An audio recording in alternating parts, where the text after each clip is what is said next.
Yes, of course ভয়ের শুরু এখানেই। কাছে দূরে যে যেখানে থেকে শুনছেন এই মুহূর্তে রেডিও সারাবেলা ৯৮.৮ FM, সকলকে জানাই ঈদ মোবারক।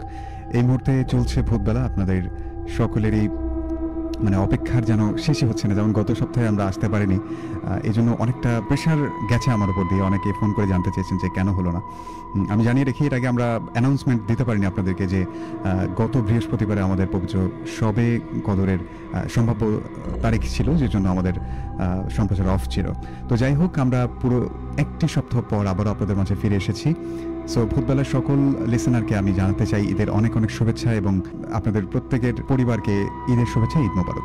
তো যাই হোক, আমি খুব বেশি কথা বাড়াবো না, আমি এই মুহূর্তে নিয়মকানুনগুলো জানিয়ে দেবো এবং তারপরেই চলে যেতে চাই আজকের অনুষ্ঠানের মূল আয়োজনে। আমি বলে রাখি যে আমরা ঈদ স্পেশাল একটি এপিসোড করতে চেয়েছিলাম। আসলে আজকের অনুষ্ঠানটি একটু ভিন্ন ধরনের হতে যাচ্ছে। আপনারা অনেকেই ভেবেছিলেন হয়তোবা যে ঈদ স্পেশাল বলতে পুরোটা ইমেল এপিসোড হবে কিনা, অথবা তো আসলে আমি কিছু চমৎকার ইমেল রেখেছি আপনাদের পছন্দের কিছু ব্যক্তির পাঠানো ঘটনা আজকে আমার হাতে রয়েছে। যেমন বিশেষ একজন মানুষের ঘটনা আমার হাতে রয়েছে ঈদ স্পেশাল হিসাবে, আপনারা অনেক উপভোগ করবেন আমার বিশ্বাস। তো সেই সাথে আমাদের স্টুডিওতে একজন অতিথি আছেন। তো আজকে সব মিলিয়ে আমার কাছে মনে হচ্ছে ভূতবেলা বিশেষভাবে জমে উঠবে। তো এই পর্যায়ে আমি নিয়মকানুনগুলোতে যেতে চাই, আপনারা কীভাবে আমাদের সাথে যুক্ত হতে পারবেন এবং আপনার মনের কথাবার্তাগুলো জানাতে পারবেন।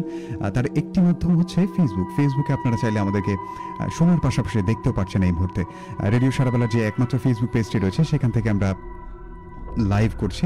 তো এই মুহূর্তে আমি দেখতে পাচ্ছি অনেকেই যুক্ত হচ্ছেন। আর যারা আমাদের স্টুডিওতে এসে ঘটনা শেয়ার করতে চান, আপনার জীবনে ঘটে যাওয়া অথবা আপনার জানা সবচেয়ে ভয়ঙ্কর অভিজ্ঞতা, তারা চাইলে আমাকে ফোন করতে পারেন। আমাদের ফোন নম্বরটি হচ্ছে 01713484465। এছাড়া আরেকটি মাধ্যম রয়েছে, আপনি যদি চান আপনার সঙ্গে ঘটে যাওয়া ঘটনা আমি পড়ে শোনাই, সেক্ষেত্রে আপনি চাইলে আমাকে মেল করতে পারেন। আমাদের মেইল অ্যাড্রেসটি হচ্ছে bhoot.sarabelar@gmail.com।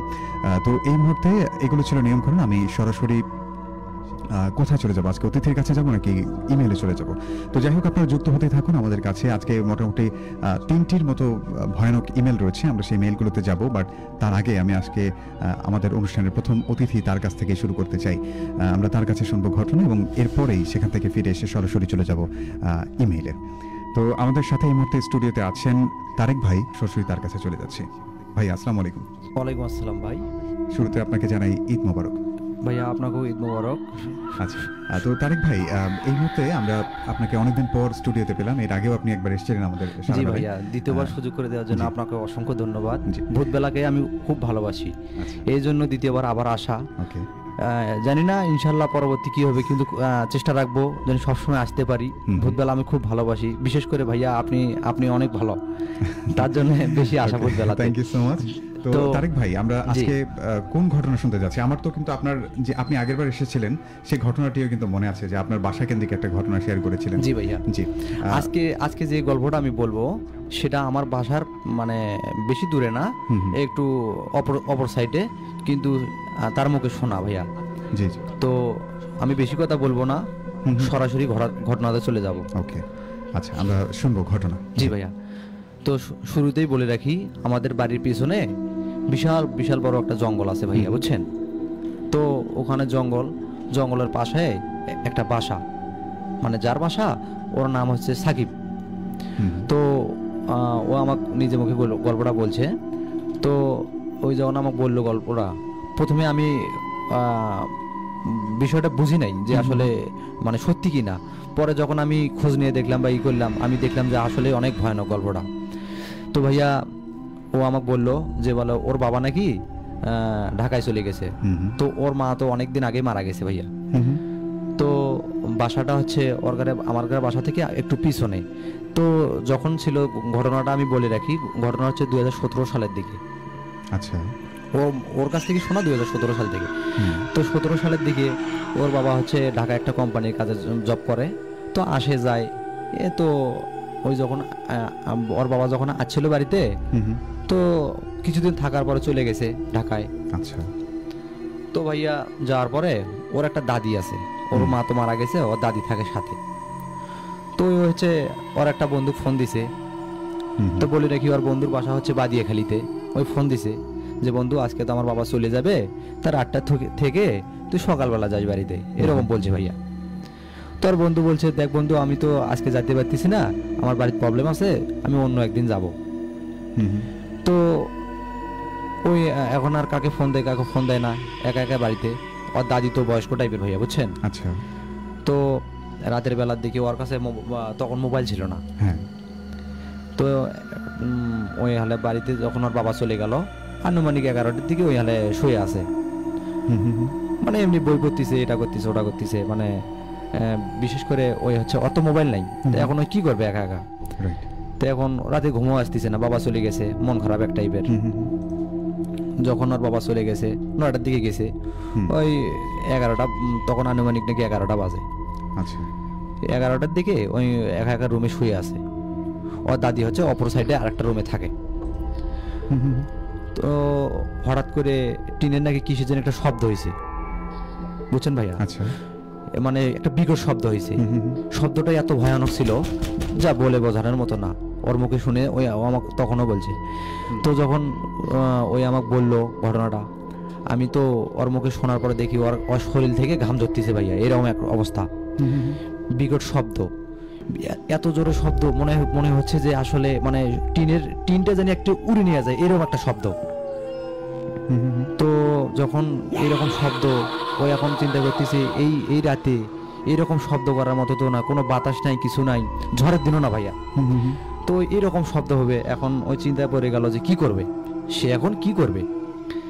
তো তার বাসায় লাইট ছিল, লাইটটা অন করে দেখে যে স্বাভাবিক। আবার আমরা তো প্রতিনিয়ত সবাই লাইট অফ করে ঘুমাই, ওই তো লাইট অফ করে ঘুমায়। জি। তো লাইটটা আবার যখন অফ করছে দেখে আবার বিকট একটা শব্দ। হুম হুম হুম। শব্দটা এত জোরে হচ্ছে, লাইটটা অফ করলেই দেখা যাচ্ছে শব্দটা বাড়ে, লাইটটা অফ যেই জ্বালায় আর লাইট মানে ওই রকম শব্দটা থাকে না। আচ্ছা। তো এক পর্যায়ে চিন্তা করলো যে লাইটটা এখন জ্বালাই রাখি, যেহেতু দুর্ঘটনা ঘটে যাচ্ছে, ওই তো ভয় পাচ্ছে, এখন কি করবে চিন্তায় পড়ে গেল। হ্যাঁ। যখন দ্বিতীয়বার লাইট জ্বালানোর পরে প্রায় 15 থেকে 20 মিনিট এইরকম কোনো শব্দ আর হচ্ছে না। হুম হুম হুম। এক পর্যায়ে দেখা গেল যে ওই মনে মনে ভাবছে যে আসলে এটা মনে হয় আমার মনের ভুল ছিল, এরকম একটা। পরে যখন ওই একটু বাইরে হয়েছে ভাইয়া, আচ্ছা। তো বাইরে হতে দেখে যে একটা লাইট, মানে আগুনের মতো একটা লাইট ওর মাথার সামনে, একদম সামনে। ওই এখন তো কি করবে এখন, মানে বাসার থেকে বাইরে সামনের দিকে গেছে। হুম হুম তো যখন লাইটটা যেই ওই দেখে, মানে ওই সামনের দিকে আগে, লাইটটা সামনের দিকে আগে। হুম হুম। তো লাইটটা যখন সামনের দিকে আগে, ওই চিন্তা করতেছে আমি লাইটটা আজকে ধরবো, মানে এক পর্যায়ের কাছে, মানে যেই টাচ করবে একটু সামনের দিকে যাচ্ছে লাইটটা, আচ্ছা আচ্ছা। এইরকম। তো আগুনের মতো ওই এখন চিন্তা করতেছে আজকে আমি ধরবই। হুম হুম। মানে এক পর্যায়ের সাহস একটা একটু বেড়ে গেল। তো ভাইয়া বলে রাখি, ওর কাছে ওই তখন ধূমপান করতো। আচ্ছা। তা ধূমপান করার জন্য বাড়িয়েছে। তো যখন হলে ম্যাচ লাইটটা জ্বালায়, হুম হুম হুম। ওই আগুনটা আবার নিভে যায়। হুম। যেই ম্যাচ লাইটটা বন্ধ করে আবার দেখা যায় ফির আবার লাইটটা ওই আগুনের মতো লাইটটা আবার সামনের দিকে আসে। আচ্ছা। ওই চিন্তা করতেছে, ওই এখন এক পর্যায়ে বলতেছে আমার সাথে ফাজলামি করতেছিস, তুই কে, তুই সামনের দিকে আয়, ঠিক আছে। তো ওই বলতেছে আগুনটা মানে যেই ওই লাইট মানে পিছনের দিকে এখন ঘুরছে ভাইয়া, তো হঠাৎ করে দেখে আর একদম সামনে মানে ওর একটা গা ঝিম করে উঠলো, মানে আগুনটা মানে নিজের শরীরের ভেতর প্রবেশ করলো, এরকম একটা অনুভব হইলো আর। আচ্ছা। তো অনুভবের পর মনে চিন্তা করলো কি রে, আমি তো স্বাভাবিক যেমন ছিলাম আমি তো এখন তেমন নাই। আমার মানে অনুভব হচ্ছে যে আমার মনে ভিতরে একটা অন্যরকম একটা কাজ করতেছে। তো ওই এখন চিন্তা করতেছে বাসার দিকে যাবে নাকি আর একটু সামনের দিকে যাবে, মানে ভয়ের ভিতর পড়ে গেছে কোন দিকে যাবে। এক পর্যায়ে দেখা যাচ্ছে যে ওরা মানে সেন্স মানে আস্তে আস্তে হারা যাচ্ছে, এইরকম একটা অবস্থা। তো যখন ম্যাচ লাইটটা জ্বালায় তখন আর সেন্সটা মানে ঠিক থাকে আর কি, ম্যাচ লাইটটা বন্ধ করলে আর সেন্সটা একদমই হারে যায়। আচ্ছা। মানে দেখা যাচ্ছে চিন্তা করতেছি আমি কি হয়ে গেলাম, কি হতেছি, আমার শরীরে এরকম কাঁপানি ভাব আসতেছে, এরকম একটা অবস্থা ভাইয়া। তো এখন ওই যখন এখন চিন্তা করলো যে না আমার বাসার দিকে যাওয়াই লাগবে। এক পর্যায়ে দেখা যাচ্ছে আমি বাসায় যাবই, মানে এমন একটা অনুভূতি ওই আমাকে যেভাবে বলছে মনে হচ্ছে মানে কেউ যাতেই যাচ্ছে না, মনে বলতেছে যে আরো আধা ঘন্টা 1 ঘন্টা থাক আমার সাথে, এইরকম একটা অবস্থা। তো ওই এখন হালকাভাবে যখন ঠিক হলো, মানে স্বাভাবিক আর কোনো কিছু হচ্ছে না, ওই বাড়ির দিকে ফিরে আসলো। তো ভাইয়া সেই দিন সেইভাবেই দিনটা কেটে গেল, রাতটা কেটে গেল। এখন পরের দিন আবার আনুমানিক ওই টাইমেই দেখে বিকট শব্দ। আচ্ছা। তো সেই দিন বৃষ্টি, মানে হালকা হালকা বৃষ্টি হয়। তো 11টার ওই যে সেই দিন যে গতকাল যে এরকম 11টার দিকে না, পরের দিন সে সেম টাইমে এক টাইমে আবার ওই টাইমে শব্দ, লাইট অফ করে ঘুমাইছে দিই। তো দেখে বিকট শব্দ। আচ্ছা। তো সেই দিন মনে করছে যে আজকে তো হালকা হালকা বৃষ্টি হচ্ছে, তো অন্যরকম একটা মনে করছিল। তারপরে করছে, মানে ওই যখন হলে শব্দ যখন অনুভব করলো, জানলাটা খুলছে। জানলাটা খুলে দেখে সেই রকম কালকের মতো লাইট। আচ্ছা। ওই লাইট কালকের মতো যেরকম আগুনের মতো লাইটটা, সেরকম একই ঠিক জানালার কাছে। আচ্ছা। তো এখন ওই বলতেছে আজকে আমি কোনো কিছুই করবো না, আমি আমার দাদির কাছে দেখাবো এইরকম। তো দাদির কাছে গেছে, দাদি দাদি একটু গেটটা খোলো। পরে ও দাদি বলতেছে এত রাতে কি জন্য আমাকে ডাকতেছিস, ও দাদি বলতেছে। তো ও দাদি যখন আসলো রুমে, আসি দেখে লাইটটা আগুনের মতো, লাইটটা নাই। আচ্ছা। তো 15-20 মিনিট হওয়ার পরও দাদি বসে থাকলো।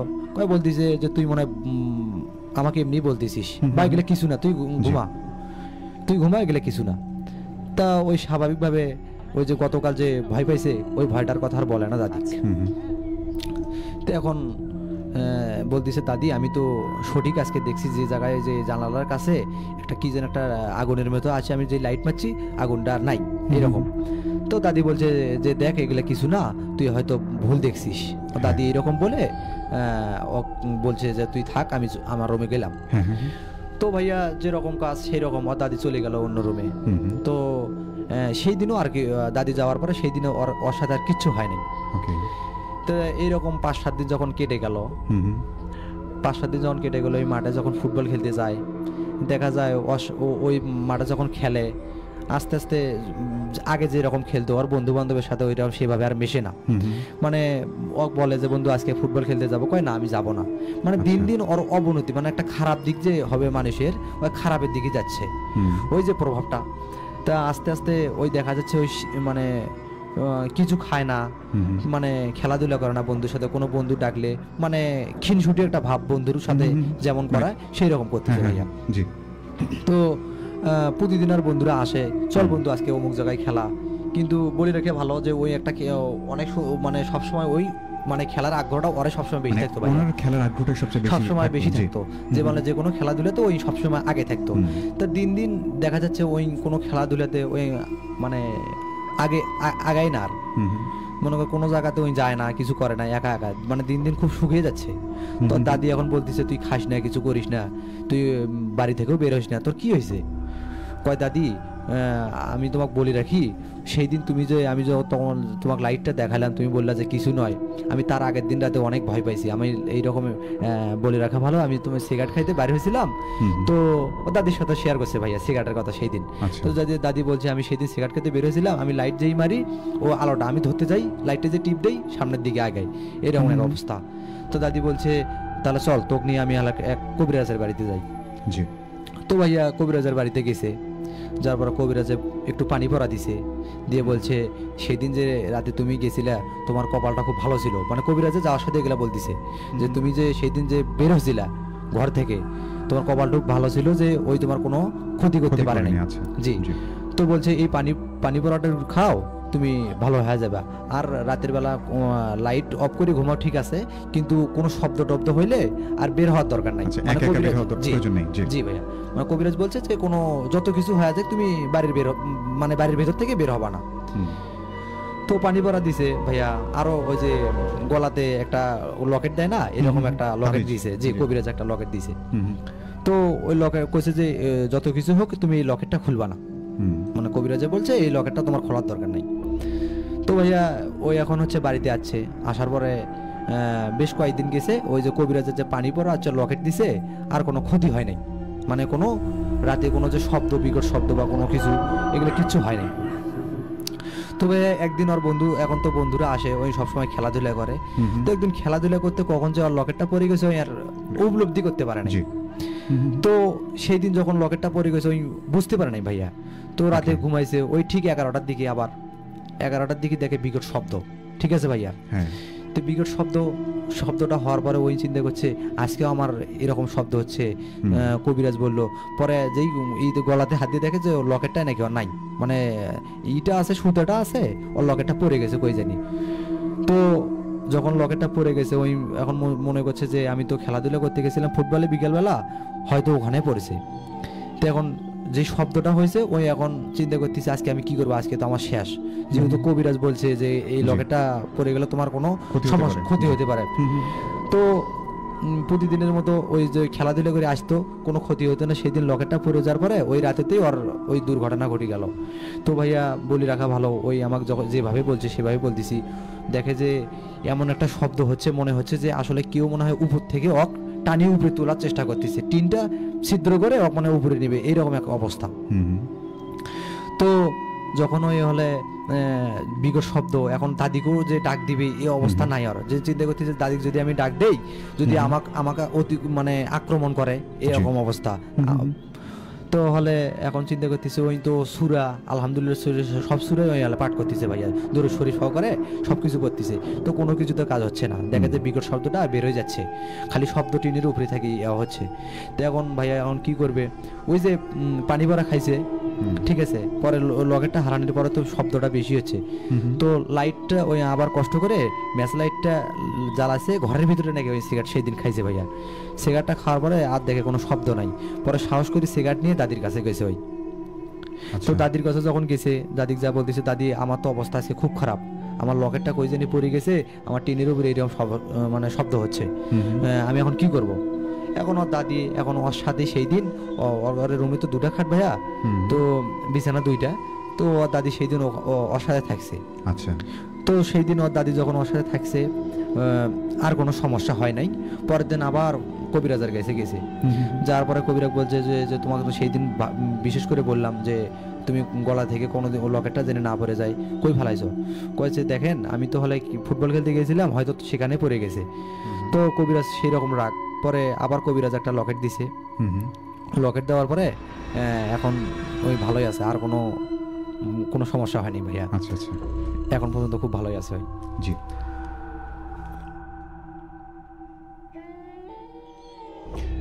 ওকে guys, thank you so much. আমরা শুনলাম চমৎকার একটা ঘটনা। আমাদেরকে আজকের অনুষ্ঠানের যে প্রথম ঘটনাটি ছিল এটি আমাদেরকে শেয়ার করলেন আমাদের তারেক ভাই। উনি চমৎকার ঘটনা বলেন, আমরা অনেক দারুণভাবে উপভোগ করেছি। তো আমার বিশ্বাস যে সকল শ্রোতা বন্ধুরা আমাদেরকে দেখছেন এবং শুনছেন, দেখার বিষয়টি বললাম কারণ এই জন্য যে ফেসবুক লাইভে আপনারা শোনার পাশাপাশি আমাদেরকে দেখতেও পারছেন। তো সেখানে লাইভের কমেন্ট বক্সে কিন্তু আপনাদের মতামতগুলো আমাকে জানাতে পারেন যে কার কাছে কোন অংশটি ঘটনার ভালো লাগলো এবং আপনারা ভবিষ্যতে কী ধরনের ঘটনা শুনতে চান, অথবা আপনার সঙ্গে ঘটেছে এমন কোনো ঘটনা আছে কিনা, সেসব কিছু আমাদেরকে ফেসবুকে কমেন্টের মাধ্যমে জানাতে পারেন। তো আমি খুব বেশি কথা বাড়াবো না, আমি আসলে আরেকটা বিষয় ব্রিফ করতে চাই যে আপনাদের মনে আছে কিনা জানি না যে আজ থেকে প্রায় লাস্ট যে স্পেশাল এপিসোডটি ছিল বা তার আগের এপিসোডে আমরা সম্ভবত একটি জিনের দেশ নিয়ে একটা ঘটনা প্রচার করেছিলাম, আপনাদের মনে আছে কিনা। জিনের দেশে একদিন কুহেকাফ এবং সেখানে মাদ্রাসার একজন শিক্ষক তার জিন ছাত্রের আমন্ত্রণে সেই জিনের দেশে গিয়েছিলেন এবং সেখানে গিয়ে তিনি বেশ কিছু অদ্ভুত কিছু জিনিসের সম্মুখীন হয়েছিলেন। তো এই ঘটনাটি আপনার মনে আছে কিনা আমি জানতে চাই। তো আমি জানতে চাই বলতে ভুল হবে, আমি আপনাদেরকে জানিয়ে দিতে চাই যে সেই ঘটনার যে তৃতীয় অংশটি উনি আমাদেরকে লিখে পাঠাতে চেয়েছিলেন কোনো এক স্পেশাল এপিসোডে। তো ঈদ যেহেতু চলে গেল তাই ঈদের স্পেশাল কিছু আপনাদেরকে দিতেই হবে, এই জন্য আসলে আজকে আমি ঠিক করেছি সেই জিনের দেশে একদিন ঘটনার তৃতীয় পার্টটি বগুড়ার গাবতলী থেকে পাঠানো আরিফুল ভাইয়ের সেই ঘটনাটি আমি আপনাদেরকে পড়ে শোনাবো অল্প কিছুক্ষণের মধ্যে। বাট তার আগে আপনাদের কথাবার্তাগুলো পড়ে ফেলতে চাই, দেখতে চাই কে আমাদের সাথে আছেন এবং কে কি লিখলেন। দেখতে পাচ্ছি আমাদের সাথে আছেন নাফিসা চৌধুরী, উনি সবার শুরুতেই যুক্ত হয়েছেন। হোজাইফা ছিলেন আমাদের সাথে। ভাইয়া আমি নাফিস হোসেনপুর থেকে দেখছি। লিখেছিলেন আমাদেরকে জেবিন রহমান, সালাম জানিয়েছেন ফুলবাড়ি থেকে আমাদেরকে দেখছেন। মেহেদি হাসান সরকার লিখেছেন যে যুক্ত হয়ে গেলাম প্রধানের বাজার থেকে। হাবিবুর প্রধান লিখেছেন ভাই কেমন আছেন, যুক্ত হলাম, অনেক ধন্যবাদ। সোহেল রানা ছিলেন আমাদের সাথে দেবীগঞ্জ পঞ্চগড় থেকে, অনেক দূর থেকে যুক্ত হয়েছেন। সোহেল রানা ভাই অনেক ধন্যবাদ। আশা রাখছি এখন থেকে প্রতি বৃহস্পতিবার আপনাকে পাবো। আপনাকে জানিয়ে দিতে চাই প্রতি বৃহস্পতিবার রাত 9:05 রেডিও সারাবেলার ফেসবুক পেজ থেকে যারা গাইবান্ধার বাইরে আছেন আমাদেরকে শুনতে এবং দেখতে পাবেন। লিখেছেন আমাদেরকে নয়ন সরকার, লিখেছেন আসসালামু আলাইকুম। আচ্ছা, লিখেছেন কেমন আছেন ভাইয়া, আশা করি ভালো আছেন। লিখেছেন উনি চুন্দিয়া থেকে ঈদের শুভেচ্ছা জানিয়েছেন, ঈদ মোবারক। লিখেছেন আমাদেরকে এমডি শুভ, ঘটনা আমার সাথে ঘটেছে, আমি ঘটনা বলতে চাই, আপনার সঙ্গে যোগাযোগ করা হবে অথবা আপনি আমাদেরকে মিসড কল দিতে পারেন 01713484465 এই নাম্বারে। এরপর দেখতে পাচ্ছি সাজ্জাদ লিখেছেন আমাদেরকে, রাতুল ভাই কি অবস্থা। আচ্ছা, I am from Gaibandha new bridge, thanks for being with us Sajjad. লিখেছেন আমাদেরকে রাকিবুল হাসান, লিখেছেন কেমন আছেন ভাই, অনেক ভালো আছি। কম্বোডিয়া থেকে আমাদের সাথে যুক্ত হয়েছেন Al Amin Sheikh, thank you so much. Bhootbela অনুষ্ঠান আছি ঠিক 11টা পর্যন্ত, নয়ন সরকার ভাই লিখেছেন। আমাদেরকে লিখেছিলেন একটু ভয় লাগছে, রাকিব হাসান লিখেছেন। আর যে মিঠু মিয়া লিখেছেন আসসালামু আলাইকুম এভরিওয়ান। আমাদের সাথে দেখতে পাচ্ছি রনি সরকার লিখেছেন চক কুমেদপুর থেকে, আমাদের সাথে স্টেশন বাদী এখানে থেকে যুক্ত হয়েছে রাকিব। মাসুদ ছিলেন আমাদের সাথে, হাই লিখেছেন, হ্যালো। মেহেদি হাসান লিখেছেন শুনছি তালুক জামিরা থেকে, thank you so much. Faisal Islam লিখেছেন, এরপর দেখতে পাচ্ছি ফয়েজ ইসলাম লিখেছেন আজকে প্রথম কমেন্ট করেছি, এর আগে অফলাইনে শুনতাম। রাইসুল ইসলাম রনক লিখেছেন আজকে প্রথম লাইভ দেখছি, অফলাইনে শুনতাম, আমার নাম রাইসুল ইসলাম রনক। এরপর দেখতে পাচ্ছি আমাদেরকে সোয়াইব ইসলাম লিখেছেন গাইবান্ধা পূর্বপাড়া থেকে, ছিলেন আমাদের সাথে জেবিন রহমান, আবারও আমাদের সাথে তাসিন ছিলেন, মুনতাসির খন্দকার তাসিন ফুলবাড়ি বাদিয়াখালী থেকে। সাদেক হাসান লিখেছেন ভাইয়া ভয় পেতে চাই, খন্দকার মেহেদি হাসান মানু লিখেছেন শুনছি ঢাকা থেকে, লেটে যুক্ত হয়ে গেলাম। লেটে যুক্ত হননি, এখনো অনেকটা অংশ আমাদের বাকি আছে, শুধুমাত্র মাত্র শুরু করলাম আমরা। লিখেছেন আমাদেরকে মেহেদি হাসান আবারও, ভাইয়া রাস্তার পাশে বসে শুনছি, সামনে পুকুর পেছনে বাঁশঝাড়, বেশ ভয় লাগছে। দারুণ একটা পরিবেশে বসে শুনছেন, তবে খুব বেশি ভয় লাগলে পাশে কাউকে নিন অথবা বাসায় চলে যান। লিখেছেন এখন থেকে শেষ পর্যন্ত আছি, খন্দকার মেহেদি হাসান লিখেছিলেন। আমাদেরকে লিখেছিলেন ভাই আমার নাম জাকির হাসান, অনেকদিন পর যুক্ত হলাম রাধাকৃষ্ণপুর থেকে। ওপি সাগর ছিলেন আমাদের সাথে, আতিক হাসান ছিলেন, আরিফ মন্ডল ছিলেন গাজীপুর থেকে, অনেক ভয় লাগছে। তারেক ভাইকে কেউ একজন লিখেছেন তালুক জামিরা বাজার থেকে শুনছি, লিখেছেন শিশির বিন্দু অ্যাকাউন্ট থেকে। শাহাদুল ভাইকে আমার পক্ষে সালাম জানাবেন, সাজ্জাদ লিখেছেন। হোজাইফা ছিলেন ভালো লাগছে চালিয়ে যান। আখি আবিদা ছিলেন ভাই আমি ফাইয়াজ, দ্বিতীয় ঘটনাটি কি সিলেক্ট হয়েছে? জি, আপনার ঘটনাটি সিলেক্ট হয়েছে, সাথেই থাকবেন, আপনার ঘটনাটি প্রচারিত হবে আজকে। লিখেছিলেন আগুন কি ছিল, আমার মনে হয় সে জিন। নয়ন সরকার ভাই লিখেছেন আমাদেরকে। তহুরা ইসলাম লিখেছেন ভূত ব্রো কেমন আছেন। আচ্ছা, ভূত ব্রো বানিয়ে দিলেন, অনেক ভালো আছি, আশা করি সবগুলো ঘটনা ভয়ের হবে। রাইসুল ইসলাম রনক লিখেছিলেন আমাদেরকে, রাফিয়া তাসনিম ছিলেন আগে মেসেজ থেকে শুনতাম, এখন বাড়িতে এসে শুনছি, ভালো লাগছে। রাফিয়া তাসনিম অনেক অনেক ধন্যবাদ, আপনি মেসেজ ছিলেন, একটা অভ্যাস হয়ে গিয়েছিল হয়তো বা ভূতবেলায়, যে জন্য বাসায় গিয়েও শুনছেন ভূতবেলা। তো যাই হোক, অনেক অনেক ধন্যবাদ। মাহিন লিখেছেন হাই ভাইয়া, হ্যালো। তহুরা ইসলাম লিখেছিলেন আমাদেরকে ব্রো প্রোগ্রাম অনেক ভালো হচ্ছে, সাথে আছে শেষ পর্যন্ত, ভয় পাচ্ছি কিন্তু পাচ্ছি না, লিখেছেন খন্দকার মেহেদি হাসান মানু। রাতুল ভাই অনেক ভালো লাগলো, ভৌতিক অনুষ্ঠান। শুভ লিখেছিলেন আমাদেরকে, আমাদের সাথে যুক্ত হয়েছিলেন জাহিদুল ইসলাম বরকত ভাই, আসসালামু আলাইকুম ভাইয়া। ওয়ালাইকুম সালাম, আশা করি ভালো আছেন। আপনি সহ রেডিও সারাবেলা সকল শ্রোতা কলাকৌশলী এবং শাহাদুল ভাইকে জানাই পবিত্র ঈদ উল ফিতরের শুভেচ্ছা এবং ঈদ মোবারক। বরকত ভাই অনেক অনেক ধন্যবাদ। আমার খুব ইচ্ছা ছিল যে আপনার ইমেল স্পেশাল এপিসোডে থাকবে, কিন্তু আপনি জানিয়েছেন আপনার সমস্যার কারণে পাঠাতে পারেননি। তো ব্যাপার না, আমি আশা রাখছি ভবিষ্যতে আমরা আবারও বরকত ভাইয়ের ঘটনা পাবো। তবে চিন্তার কোনো কারণে আজকে আরিফুল ইসলাম ভাইয়ের ঘটনা আছে। এমডি মামুন উর রশিদ লিখেছেন ভাইয়া জয়ের ভিটা থেকে শুনছি, কেমন আছেন। আমাদের সাথে ছিলেন আরও অনেকেই, আমি আসলে এতগুলো কমেন্ট পড়তে গেলে ঘটনা পড়ার সময় পাবো না, ঠিক আছে। তো দেখতে পাচ্ছি আয়ুব প্রধান আয়ুব লিখেছেন রাতুল ভাই যুক্ত হলাম মনোহরপুর থেকে। এসকে সাগর ছিলেন রেডিও চিলমারি 99.2 FM এর পাশ থেকে।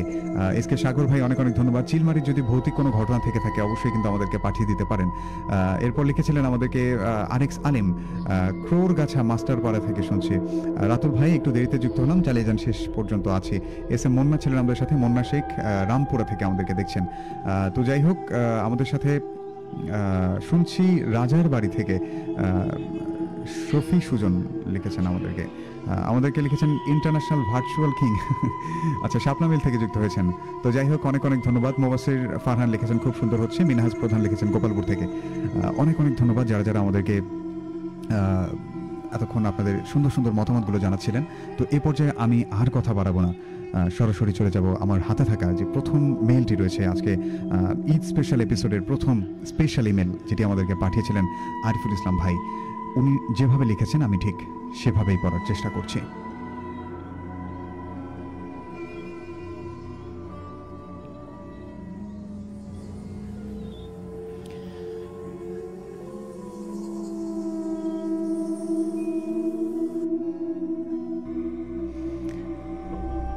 আসসালামু আলাইকুম, আমি আরিফুল। নিজ জেলা বগুড়া, কর্মসূত্রে বর্তমানে অবস্থান করছি গোপালগঞ্জ জেলায়।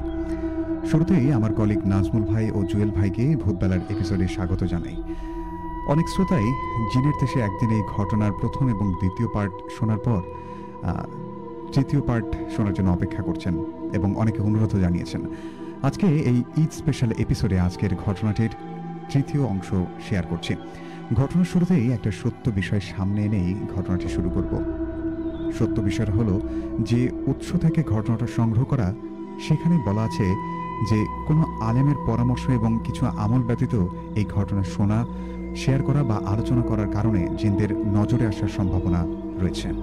সত্যি কথা বলতে গত 2টা পার্ট শেয়ার করার পর আমি নিজেই এই সমস্যার সম্মুখীন হয়েছি। যেমন আমি প্রথম এবং দ্বিতীয় পার্ট শেয়ার করার পর দুইবারই একই ঘটনা ঘটে। তা হলো প্রায় বিরতিহীনভাবে 5 থেকে 6 দিন আমার ঘুমের মধ্যে বোবা স্বপ্ন দেখেছি, যেটা মূলত ঘুমের মধ্যে বোবা জিন ধরাকে বোঝায়। এই ঘটনা শেয়ার করা, শোনা বা আলোচনা করার জন্য সমস্যা হওয়ার কারণ হলো এই ঘটনায় জিন দেশের রহস্যময় সব ইতিহাস উন্মোচিত হয়েছে। আর জিন জাতি কখনোই চায় না মানুষ জাতি তাদের সম্পর্কে জানুক, তাদের রহস্য উদ্ঘাটন করুক। সুতরাং আপনি যখন রেডিও সারাবেলার মাধ্যমে এই ঘটনা শুনছেন, তখন হয়তো আপনার আশেপাশে থাকা অদৃশ্য জিনেরও দৃষ্টি আসতে পারে এই বিষয়টার ওপর। আর এখান থেকেই সমস্যাটা হওয়া অস্বাভাবিক কিছু নয়। তাই বলে রাখি, এই ঘটনা শোনার পর আমার মতো কোনো সমস্যা হলে আমি এবং রেডিও সারাবেলা কোনোভাবেই দায়ী নয়। শুরু করছি ঘটনা। হুজুর দ্বিতীয়বার জিন দেশ থেকে ঘুরে আসার পর প্রায় 7 মাস পার হয়ে যায়। গত 3 দিন পূর্বে আমি বড় হুজুর জনাব ইব্রাহিম হুজুরের সাথে আবারও দেখা করতে যাই। হুজুরের এখানে এসে বিভিন্ন খোশ গল্প শেষে জানতে চাইলাম তার জিন ছাত্র আবু সুফিয়ানের জিন দেশ কুহে কাফের আবার যাওয়া হয়েছে কিনা। ইব্রাহিম হুজুর মুচকি হেসে বললেন, 3 মাস পূর্বে তিনি একটি বিয়ের দাওয়াত খেতে আবারও সেই ছাত্রের সাথে কুহে কাফে গিয়েছিলেন। এখানে বলে রাখা ভালো, যারা নতুন শুনছেন, এর পূর্বে যখন ঘটনাটি শেয়ার করেছিলেন সেখানে যারা শুনেছেন তারা জানেন।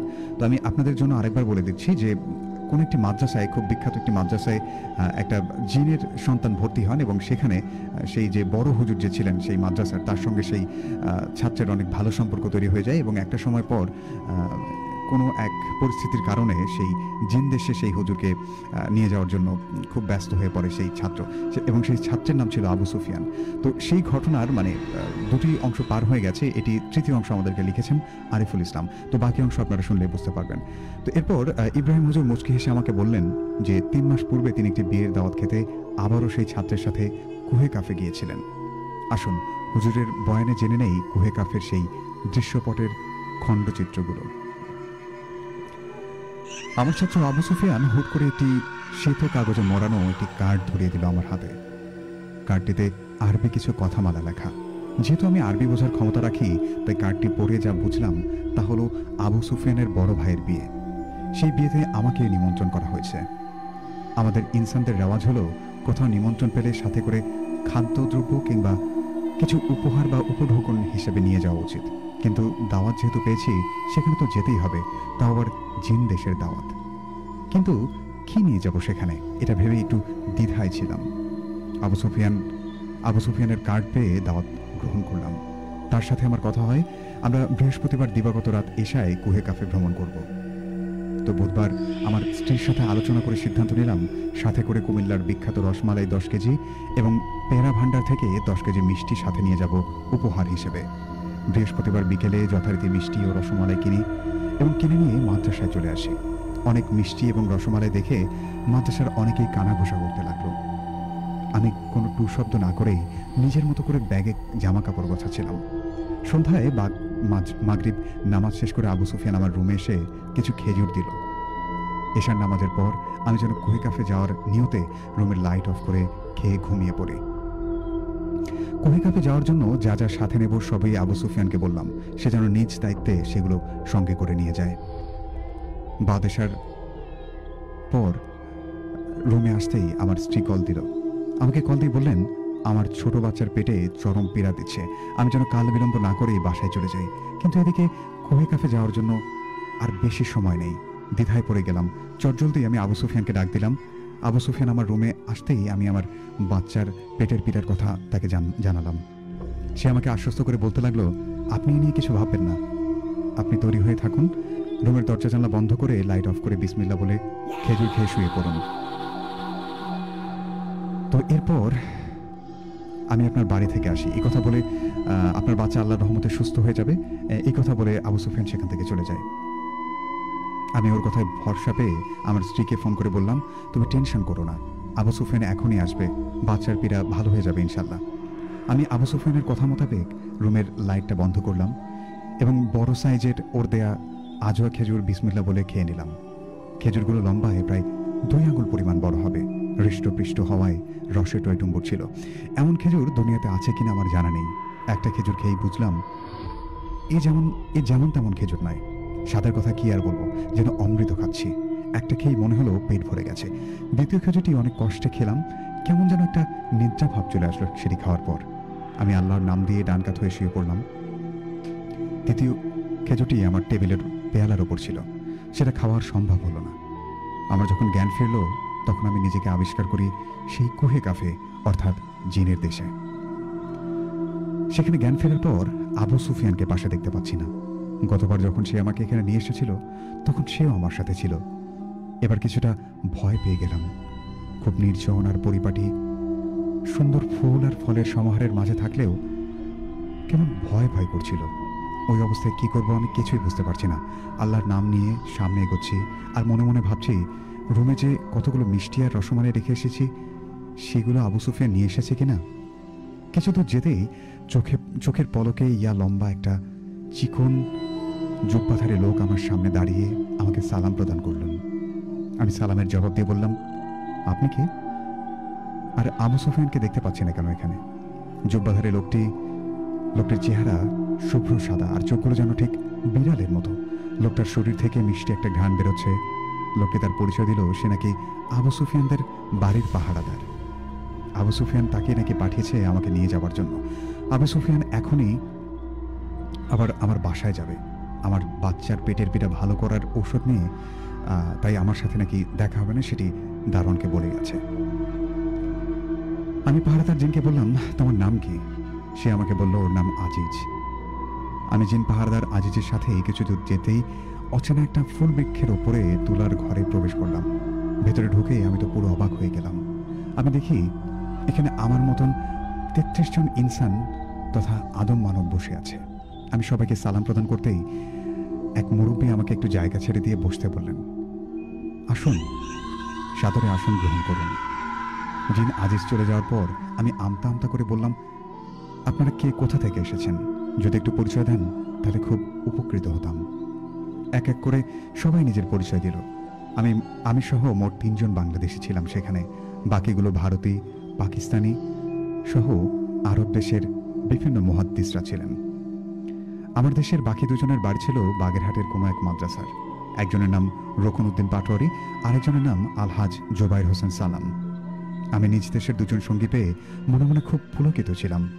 আগত সবাই আমার মতোই জিন ছাত্রদের দ্বারাই দাওয়াত মারফত এখানে এসেছেন। কিছু সময় পর 4 জন জিন সেবক বড় পিতলের থালায় করে বিভিন্ন ফল ফলাদি, শরবত আর মিষ্টি নিয়ে আসলেন। সবাই একসাথে বিসমিল্লাহ বলে খাওয়া শুরু করলাম। শুরু করতেই শরবতটা মুখে নিলাম। এটা আদৌ শরবত ছিল কিনা আমি জানি না। স্বাদ গন্ধে আমরা সবাই মাতোয়ারা হয়ে গেলাম। মনে হলো বেহেশত থেকে এসেছে, আমরা এখন বেহেশতি খানা খাচ্ছি। একটা বিষয় লক্ষ্য করুন, যদি দুনিয়াতে এই অপ্রত্যাশিত জিনিসের নেয়ামত আল্লাহ দিয়ে থাকেন তাহলে জান্নাতে এর চেয়ে কত অপ্রত্যাশিত জিনিস থাকতে পারে। এটাই প্রমাণ করে জান্নাতের নাজ নিয়ামত আল্লাহ যেভাবে বর্ণনা করেছেন তা সত্য এবং তা পাওয়া সম্ভব। তো শরবত খাওয়ার শেষে আমি 2টি মিষ্টি আর একটি বড় কলা খেলাম। আজব বিষয় হলো আমাদের দুনিয়ার কলার রং হলুদ ও লাল কালারের হয়। লাল কলার সাথে অবশ্য সবাই পরিচিত নয়। লাল কলাটাকে পাহাড়ি কলা বলেও পাহাড়িরা বলে থাকে অগ্নিশ্বর কলা। আমি এই কলা খাগড়াছড়িতে একবার খেয়েছিলাম। কিন্তু নীল কলার কথা আমরা দুনিয়ার মানুষ কি কখনো কল্পনা করতে পারি? এখানে এসে আজব নীল কলা মুখে নিয়ে মনে হলো মধু মিশ্রিত অমৃত খাচ্ছি। স্বাদ এবং ফ্লেভার এত মিষ্টি হতে পারে তা আমি কল্পনাতেও ভাবিনি। আমি মনে মনে ভাবতে থাকি, জিন দেশে এসে হয়তো যদি মনে হয় যে আমি যেন বেহেশতে এসে পড়েছি। না জানি আল্লাহ দেয়া সত্যিকারের বেহেশতে কল্পনাতীত আর কত নাচ নিয়ামত রয়েছে। ভাবতেই মনের অজান্তে সুবহানাল্লাহ বেরিয়ে গেল মুখ থেকে। খাওয়া দাওয়া শেষ হতেই আমাদের ৩৩ জন ইনসানকে নিয়ে আসা হলো একটি মাঠে। আমার হিসাব মতে আমি দুনিয়াতে ঈশার নামাজ পড়ে যেহেতু এখানে আসলাম, সেই হিসাবে এখানে এখন রাত হওয়ার কথা। আমার সচল ঘড়িটির দিকে তাকিয়ে দেখি ৮টা ৫৯ বাজে। ঘড়ির কাঁটা একেবারেই চলছে না, অচল হয়ে আছে। আমার সদ্য কেনা নতুন ঘড়িটা হুট করে বন্ধ হয়ে গেল, এটা ভেবেই আমি অবাক হয়ে গেলাম। সাথে করে মোবাইলটাও নিয়ে আসা হলো না। অবশ্য মোবাইল নেওয়ার বিষয়টা আমাকে আগে থেকেই নিষেধ করেছিল আবু সুফিয়ান। খোলা মাঠে এসে আমি ভাবনায় পড়ে গেলাম। এদিকে সময়টা আদৌ কি হতে পারে, দিন নাকি রাত, তাও বোঝার উপায় নেই। মাঠে আসতেই এক লম্বা জুব্বাধারী লোক আমাকে সালাম প্রদান করে বলতে লাগলেন, আসুন। কিছু দূর যেতেই আবু সুফিয়ান তার জিন সুরতে অন্য জিনদের সাথে তাদের ভাষায় কথা বলছে। আবু সুফিয়ান সালাম প্রদান করে বলতে লাগলো, ওস্তাদ, আপনার বাচ্চা আল্লাহর রহমতে একদম সুস্থ আছে, কোনো চিন্তা করবেন না। আমি তার কথায় মনে একটা প্রশান্তি পেয়ে বললাম, আলহামদুলিল্লাহ। যদিও মনে মনে টেনশন ছিল, বাচ্চাটা সুস্থ আছে তো। আবু সুফিয়ানকে প্রশ্ন করলাম, মিষ্টান্নগুলোকে নিয়ে এসেছো? সে হেসে বলল, জি ওস্তাদ, নিয়ে এসেছি। আমাদের মানব সমাজে বিয়ের আগের রাত্রে বরকে তার স্বজনরা যেভাবে হাতে শরীর এবং গায়ে হলুদ মাখে, এখানেও তেমনই আয়োজন, তবে আমাদের চেয়ে কিছুটা ব্যতিক্রম।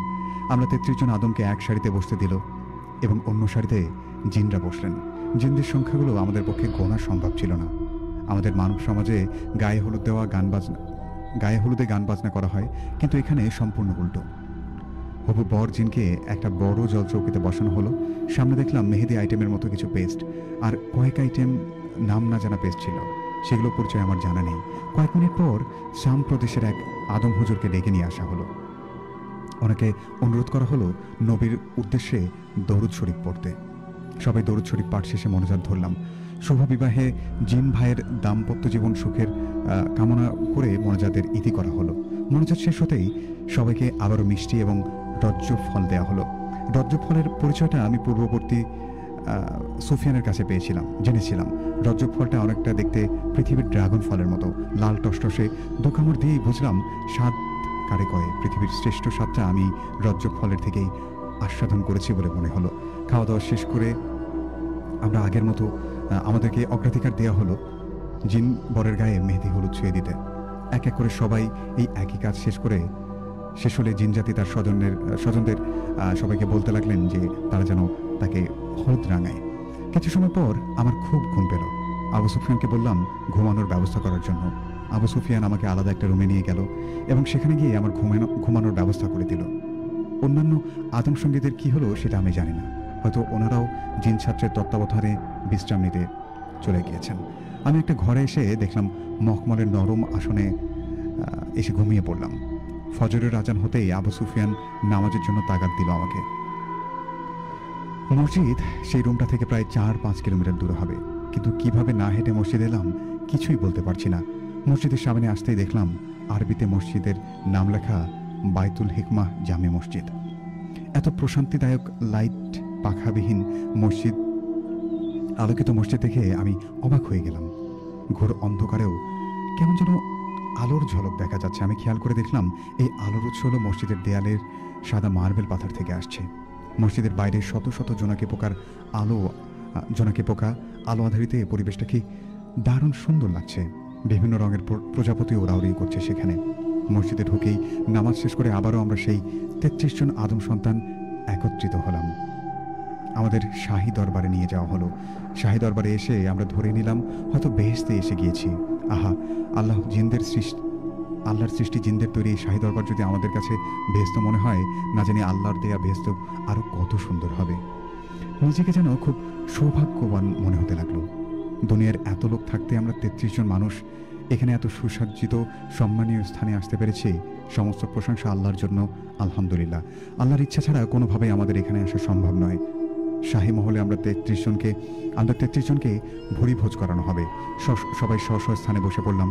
বয়োজ্যেষ্ঠ জিন তথা আবু সুফিয়ানের বড় চাচা, যার বয়স প্রায় ৯৮০ বছর চলমান, তিনি খাওয়ার শুরুতেই আমাদের সাথে সৌজন্য আলাপ শেষে মোনাজাত ধরলেন। মোনাজাত শেষ হলে জিন খেদমতকারীরা একে একে করে সবার সামনে আলাদা আলাদা খাবারের ডিশ নিয়ে যাচ্ছে। প্রতিটি ডিশেই আস্ত একটি করে দুম্বার পা, মিহি লম্বা গোলাপি পোলাও, সাথে রেঙ্গন পাখির আস্ত সিদ্ধ তেলে ভাজা ডিম এবং বড় সাইজের মিষ্টি, 10 থেকে 12টি আলু বোখারা। দুনিয়াতে কত হালাল মাংস খেলেও কখনো দুম্বার মাংস খাওয়ার সৌভাগ্য হয়নি আমার। আজ জিন ছাত্র আবু সুফিয়ানের কল্যাণে এমন সম্মানীয় আজব খানা খাওয়ার সৌভাগ্য হলো আমার। অনেকে হয়তো ভাবতে পারেন দুম্বার মাংসের স্বাদ কেমন হলো। স্বাদটা অকল্পনীয় টেস্ট। অত বড় পা, রান আমি জিন দেশে এসেই একা খেতে পারবো তা কল্পনাই করিনি। বাড়িতে যখন স্ত্রী মুরগি রান্না করতেন তখন মুরগির রান একটা দিলে সেটাই খেয়ে পেট ভরে যেত। আর অথচ এখানে আস্ত দুম্বার পা, এখানে মাংস খুবলিয়ে প্রায় শেষ করে ফেললাম। রেগুন পাখির ডিমের স্বাদটাও ছিল বেশ। এমন ডিম পৃথিবীতে কল্পনাও করতে পারবেন না। আমি আবু সুফিয়ানকে অনুরোধ করলাম যে পাখির ডিমের এত স্বাদ, সেই পাখিটাকে আমি একটু দেখতে চাই। আবু সুফিয়ান কি যেন ইশারা করতেই দল বেঁধে সেই বড় রাজহাঁস সাইজের নীল কিছু পাখি চলে আসলো।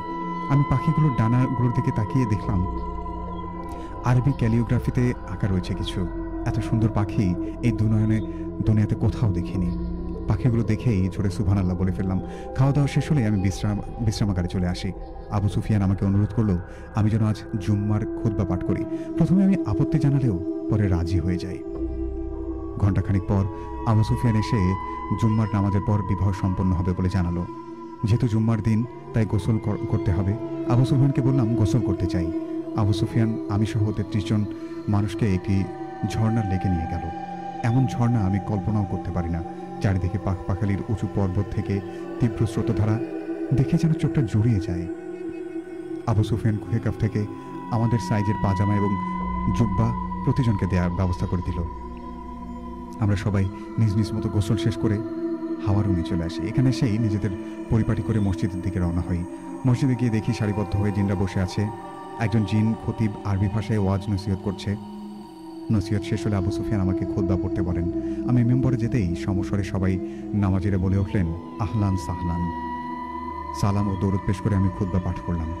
জুমার 2 রাকাত নামাজও আমি পড়ালাম। নামাজ শেষ হতেই জিন বরকে মেম্বরের পাশে বর বেশে বসানো হলো। আমরা যেভাবে মোহরানা ধার্য করি, বিবাহ কবুল করি, এখানেও সেই একই সিস্টেম রয়েছে। তবে মোহরানা বাবদ টাকা, কড়ি, স্বর্ণ এসব কিছু ছিল না। এখানে মোহরানা বাবদ 7 দিনে 500 বার কোরআন খতম ছিল। জিনবর 3 বার কবুল বলা শেষ হলে সবাই মোনাজাত ধরি। উল্লেখ্য এখানে যে জিন কাজী ছিলেন ওনার বয়স প্রায় 1100 বছর চলমান। জিনবরের কবুল শুনে চলে গেলেন জিনকনের হাওয়া ভবনে। সেখানে আমাদের যাওয়ার কোনো সুযোগ ছিল না। নামাজ শেষ করে আবারও খাওয়া দাওয়া হলো।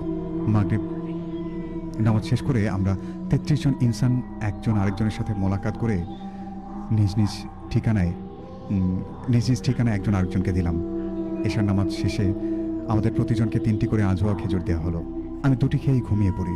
যখন আমার ঘুম ভাঙে তখন আমি নিজেকে আবিষ্কার করি আমার নিজ বাড়িতে খাটের ওপর। ঘড়ির দিকে তাকিয়ে দেখি ঘড়ি আবার সচল হয়ে গেছে। রাত তখন 12:03 বাজে। আমার স্ত্রীকে দেখি গভীর ঘুমে আচ্ছন্ন। ফজরে স্ত্রী ঘুম থেকে জেগে আমাকে পাশে দেখে অবাক হয়ে বলে যায় কখন এসেছি। আমি রাত 12টার কথা বলতে স্ত্রী রেগে গিয়ে বলল আমাকে জাগালেন না কেন? বাচ্চাটাও পরম শান্তিতে ঘুমিয়ে আছে। স্ত্রীর কাছে জানতে চাইলাম জানলাম যে মাদ্রাসার এক ছাত্র এসে 2টি মিষ্টি ও 3টি খেজুর দিয়ে বলেছে এগুলো খেলে নাকি পেটের ব্যথা ভালো হয়ে যাবে। খাওয়ানোর সাথে সাথে আমাদের বাচ্চা একবারে সুস্থ হয়ে যায়। পরিশেষে স্ত্রীর কাছে কুহিকাফের সব ঘটনা ফজরের নামাজের পর শেয়ার করি। স্ত্রী এবার বায়না ধরেছে আগামীতে তাকেও যেন আমি জিনের দেশে নিয়ে যাই। আবু সুফিয়ানকে আমার স্ত্রীর আবদারের কথা বলতেই সে জানালো তার বিয়েতে আমার পুরো পরিবারকে কুহিকাফে নিয়ে যাবে। আজকের মতো এই ঘটনা এখানেই শেষ। জিনের দেশে একদিন এই ঘটনার আরও বাকি ছিল, যা প্রায় 7-8টা পর্ব হবে, কিন্তু এই ঘটনা আর শেয়ার করতে পারবো না, তাই ক্ষমা প্রার্থী। এই ঘটনা আমি গত 2 পার্ট করে শেয়ার করেছি এবং তারপরেই আমার সাথে বিভিন্ন সমস্যা শুরু হয়ে গিয়েছিল। ঘুমের মধ্যে বোবাজিন ধরা ছাড়াও বিপদ আপদ হয়রানির মধ্যে আটকা পড়তে হয়েছে আমাকে। এই ঘটনার 2টা পার্ট শেয়ার করার পরপরই আজকে 3য় পার্ট শেয়ার করলাম। জানি না কি হবে আমার সাথে। সবার কাছে দোয়া চাই যেন আল্লাহ আমাকে সকল বিপদ আপদ থেকে এবং সমস্যা থেকে আমাকে রক্ষা করেন। আর শ্রোতাদের মধ্যে এই ঘটনা শোনার পর যদি কোনো সমস্যা হয় তাহলে আগামী এপিসোডে জানাবেন। বিদায় নিচ্ছি। আরিফুল ইসলাম, গাবতলী, বগুড়া থেকে।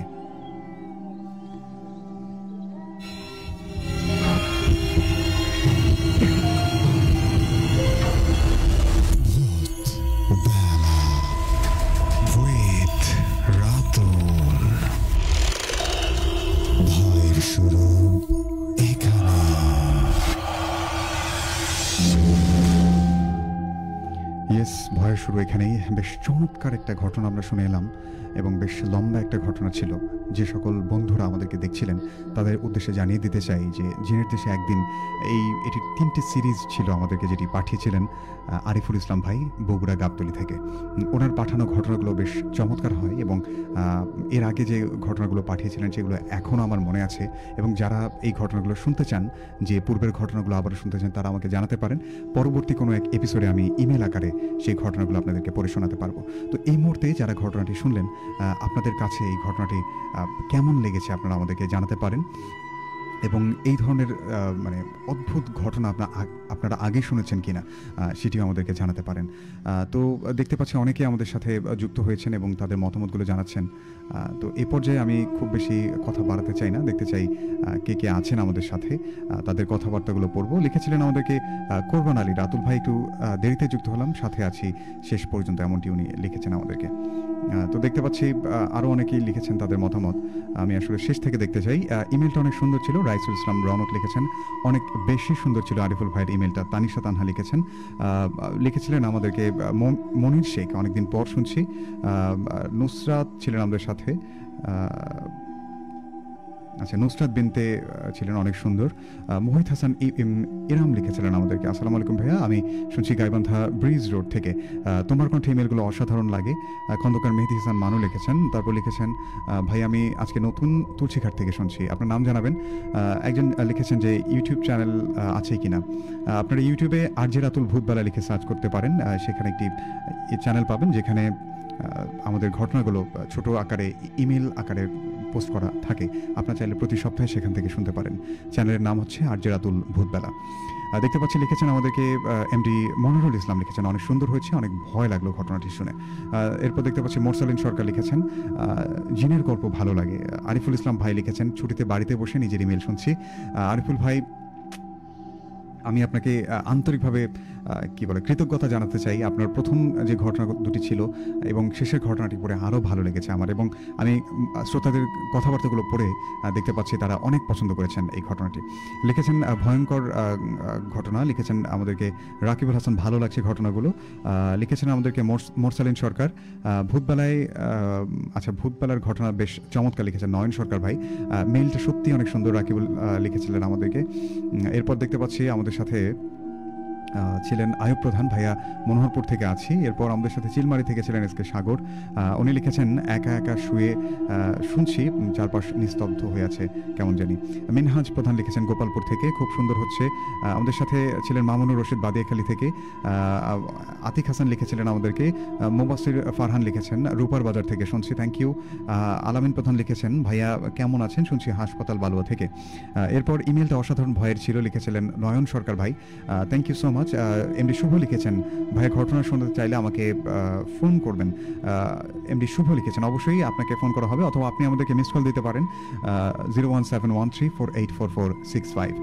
রাতুল ভাই, স্পেশাল এপিসোডে আরিফুল ভাইয়ের ঘটনা থাকলে, আমাদের ঘটনা না থাকলেও সমস্যা হয় না, কারণ অসাধারণ ছিল আরিফুল ভাইয়ের ইমেলটি। বিগ ফ্যান আরিফুল ভাই, সত্যি আরিফুল ভাইয়ের ঘটনা চমৎকার ছিল। বরকত ভাই লিখেছেন। আর মাহিন লিখেছেন ব্যাকগ্রাউন্ড মিউজিকটা আরেকটু ভয়ানক হলে ভালো লাগতো। আশিক রানা লিখেছেন ভাইয়া আমি মালয়েশিয়া কুয়ালালামপুর থেকে শুনছি, অনেক অনেক ভালোবাসা রইল আশিক রানা ভাই, আপনার জন্য অনেক অনেক শুভকামনা, আপনার সুস্বাস্থ্য কামনা করি সবসময়।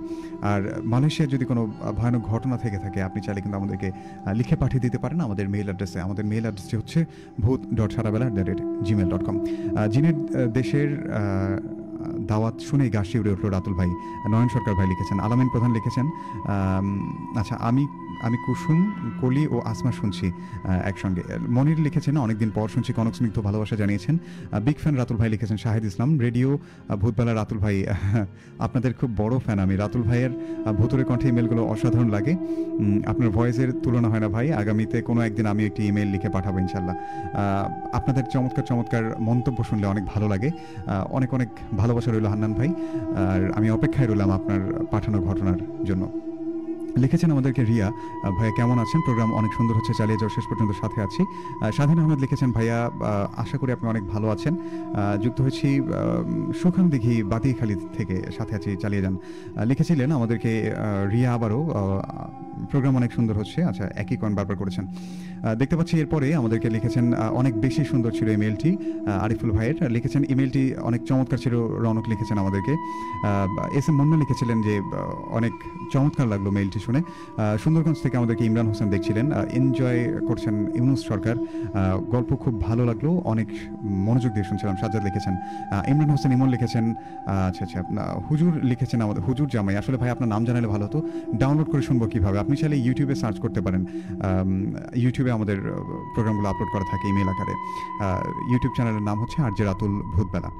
লিখেছেন আমাদেরকে ইন্টারন্যাশনাল ভার্চুয়াল কিং, অনেক সুন্দর ছিল ঘটনা। আপনার আসল নামটি জানাবেন ভাইয়া, এইভাবে এসব নাম পড়তে বিরক্ত লাগে।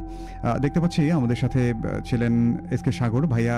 আমি লেখা দিতে চাই কিন্তু পারছি না। এস কে সাগর ভাই, আপনার যদি খুব বেশি প্রবলেম হয় তাহলে আপনি আমাদেরকে ফোন করতে পারেন এই নাম্বারে 01713484465। আর ইমেল করা খুব সহজ, আপনি আপনার ফোনের জিমেল অ্যাপ ওপেন করবেন এবং সেখানে টু নামে যে অপশনটি রয়েছে সেখানে আমাদের ইমেল অ্যাড্রেসটি লিখবেন bhoot.sarabela@gmail.com। আমি স্পেলিংটি বলে দিচ্ছি, BHOOT.SARABELA@gmail.com। অথবা আমাদের ফেসবুক লাইভ যেহেতু দেখছেন আপনি, স্ক্রিনের ডান পাশে দেখতে পাচ্ছেন আমাদের মেল অ্যাড্রেসটি দেওয়া আছে। এরপরে যদি কোনো প্রবলেম থাকে তাহলে আমাকে ফোন করতে পারেন এই নাম্বারে 01713484465। আচ্ছা, নুসরাত লিখেছেন, ভাই আজকে লাইফে প্রথম দেখলাম আপনাকে। আচ্ছা, আরিফুল ভাইকে অনেক অনেক থ্যাঙ্কস এবং অনেক অনেক ভালোবাসা। ফারিয়া মিম ছিলেন, অনেক ভয় লেগেছে এই ঘটনাটি শুনে। এমনি তারেক লিখেছেন আমাদেরকে মালয়েশিয়া থেকে দেখছেন। তারেক ভাই আপনার জন্য অনেক অনেক ভালোবাসা, অনেক দূর থেকে দেখছেন। লিখেছেন আমাদেরকে উৎসব রয়, কেমন আছেন ভাইয়া? আচ্ছা, 19 সাল থেকে আমাকে শোনেন। নুসরাত বিনতে লিখেছেন, আমাদেরকে লিখেছেন মনির শেখ, ভাই আপনার বাড়ি কোথায় জানাবেন? আমার বাড়ি গাইবান্ধায়, গাইবান্ধার মানুষ। লিখেছেন ইমরান হোসেন, ভাইয়া প্রতিদিন কি হয়? আসলে ভূতবেলা একটি সাপ্তাহিক অনুষ্ঠান, প্রতি বৃহস্পতিবার ঠিক রাত 9:05 ভূতবেলা অনুষ্ঠিত হয়। তো যাই হোক, আমরা আর কথা বাড়তে চাই না, অনেকগুলো কথাবার্তা পড়ে ফেললাম এবং একটানা আমি কথায় বলে যাচ্ছি। ঘটনাটি প্রায় টানা 30 মিনিটের মতো বললাম এবং বাকি 10 মিনিট আপনাদের কথাবার্তাগুলো। তো এখন আমি সরাসরি চলে যাব আমাদের স্টুডিওতে থাকা আরেকজন ভাই, তারেক ভাইয়ের কাছে। তো তারেক ভাই, শুরুতে জানতে চাইবো এই ঘটনাটি আপনার কেমন লেগেছে শুনে? জি ভাইয়া, অসংখ্য অসংখ্য ভালো লাগছে, আমাকে অনেক ভয় পাইছি। জি, মানে গল্পটা শুনে অনেক ভয় লাগছে আমার। আচ্ছা আচ্ছা, আমি নিজেই তো অনেক এর মধ্যে পড়ে গেছি। জি, ওকে। তো তারেক ভাই, এবারে আমরা কোন ঘটনা শুনবো আপনার থেকে? জি ভাইয়া, এবার যে ঘটনাটা আমি বলবো সেই গল্পটা হচ্ছে, আমি যখন ঢাকায় জব করতাম টেক্সটাইলে, গাজীপুর, ওকে, চান্দুরা পল্লী বিদ্যুৎ, সেই জায়গায় যখন আমি সিঙ্গেল থাকতাম, তো আমি আমার রুমের পার্টনারশিপে আমরা 3 জন ছিলাম। তো আচ্ছা, সেইখানের গাজীপুরের গল্প এটা। তো আমার একটা ফ্রেন্ডের সাথে ঘটে যাওয়া গল্পটা। তো ফ্রেন্ড বলতে ওকে আমি সবসময় বড় ছিল, তো মামা মামা সম্পর্ক ছিল আমাদের। তো আমাদের সেফটি ডিউটি ছিল ভাইয়া, মানে 3 সেফটি ডিউটি, ABC। মানে এই ডিউটিটা ছিল সকাল 6টা থেকে দুপুর 2টা পর্যন্ত, আর B ডিউটিটা ছিল হচ্ছে দুপুর থেকে রাত 10টা পর্যন্ত, আর C ডিউটিটা ছিল হচ্ছে রাত 10টা থেকে সকাল 6টা পর্যন্ত, মানে ABC। আচ্ছা আচ্ছা, তো শিফট ভাগ করা ছিল? জি, শিফট ভাগ করা ছিল। তো আমাদের প্রতি মঙ্গলবার করে 3 জনের অফ ডে ডিউটি। তো যখন অফ ডে ডিউটি, তো সারাদিন ঘোরাফেরা করে বাসায় যখন আমরা রুমে থাকতাম, 3 জন একসাথে থাকতাম, আমরা ম্যাচে থাকতাম। তো হঠাৎ করে একদিন 3 জনে বলতেছি, বন্ধু আমার জীবনে ঘটে যাওয়া গল্প বা তোর জীবনে ঘটে যাওয়া গল্প, ভয়ঙ্কর সবচেয়ে সেরা গল্পগুলো কি, মানে তুই কি একটু জানাবি? তো আমার বন্ধু যখন বলল যে বলে মামা, আমার মামা, ওর নাম ছিল শাহিদুল মামা। তো শাহিদুল মামাকে আমি বললাম, মামা আজকে আপনি আপনার জীবনের সেরা সবচেয়ে ভয়ঙ্কর গল্পটা বলেন তো শুনি। ঠিক আছে, আজকে তো আমাদের অফ ডে, আজকে সারা রাত আমরা এনজয় করব, ঠিক আছে? তো ভাইয়া যখন হচ্ছে ওই আমাকে বললো, আমি বলাতে প্রথমত খুব ভয় পেয়ে গেছি। ঠিক আছে, যে গল্পটা আজকে শেয়ার করব, আমি বেশি কথা বলতে চাই না, সরাসরি ঘটনায় যাব। তো শাহিদুলের বাসা হচ্ছে গাজীপুর, আমরা তো গাজীপুরে চাকরি করতাম, ওর বাসা ছিল হচ্ছে ইয়েতে, মানে আমাদের বগুড়ার ওখানেই, বগুড়া থেকে একটু সামনের দিকে, মানে ওটা বলা হচ্ছে বগুড়া বনানীতে। তো ঢাকা থেকে, গাজীপুর থেকে বগুড়ায় আসতে 3 থেকে 4 ঘন্টা লাগতো, আর আমাদের বাসা তো গাইবান্ধা, আমাদের আসতে অনেকক্ষণ সময় লাগতো। তো ওই শাহিদুল মামা হচ্ছে 3-4 ঘন্টার ভিতর ঢাকায় পৌঁছাতো। তো একদিন ছুটিতে, হঠাৎ করে ছুটিতে ওই হলে যখন বাড়িতে আসলো, আচ্ছা বাড়িতে আসার পরে ওর ঘরে বাসা হচ্ছে বনানীতে, মানে বগুড়া বনানীতে। জি তো এই ডিউটি কোনো একদিন শেষ করে রাত 12টার দিকে বাসে উঠছে আচ্ছা। চান্দুরা পল্লী বিদ্যুৎ থেকে। তো বাসায় এসে 2:30টার মতো ওর বনানীতে নামছে, বগুড়া বনানীতে নামছে। তা নামানোর পর হচ্ছে অত রাতে ওর বাসার দিকে গাড়ি নেই, ওই একা একা বোর করতেছে যে আসলে বাস থেকে নামলাম, আমার বাসা তো বনানী থেকে 15 টাকার ভাড়া, মানে রিক্সার ভাড়া 15 টাকার ভাড়া। তো ওই এখন হচ্ছে রাস্তা দেখে কোনো রিক্সা নাই, তো এক চার দোকান খোলা আছে ওখানে। চার দোকান খোলার পরে হচ্ছে ওখানে বলছে মামা আমার হচ্ছে আমি হলে ইতে যাব, কেওয়া বাড়িতে যাব। তো হচ্ছে ওর বাসার নাম কেওয়া বাড়ি ওখানে। তো হচ্ছে বলছে যে এখন তো আমি কি করি, কয় বলে আমি একজনের কাছে ফোন দিচ্ছি, যদি হয় তো তোমাকে বাসা পর্যন্ত নিয়ে যাবে, সমস্যা নাই, তুমি এখানে একটু বসো, চা খাও, সমস্যা নাই। তো হচ্ছে ওই হচ্ছে চা খাচ্ছে। তো ওই চাওয়ালা মামা ও যে যাই হচ্ছে রিক্সা আছে ও ফোন দিছে। তো যেই বলছে যে কেওয়া বাড়ির কথা শুনেই ফোনটা কেটে দিছে। তো এখন হচ্ছে চাওয়ালা মামা বলতেছে মামা কি হলো, আপনার ফোনটা কেটে দিল কে? কয় মামা সত্যি কথা বলতে ওই কেওয়া বাড়ির অনেক দিন ওখানে তো অনেক ভয়ঙ্কর জায়গা, ওখানে তো জি ভয়ানক জায়গা, তো ওখানে তো এত রাতে কেউ যাবার চায় না। তো আমি যাক ফোন দিলাম ও যাবে না, এখন কোনো কিছু করার নাই, তুমি যদি যাও রাতটুকু থাকতে যাও তো আমার দোকান সারা রাতে খোলা থাকবে, তো হচ্ছে তুমি সকালবেলা বের হও, আর তুমি এত রাতে ওখানে একা যাও না, মানে চাওয়ালা মামা বলতেছে তুমি এত রাতে ওখানে যাও না ভাই।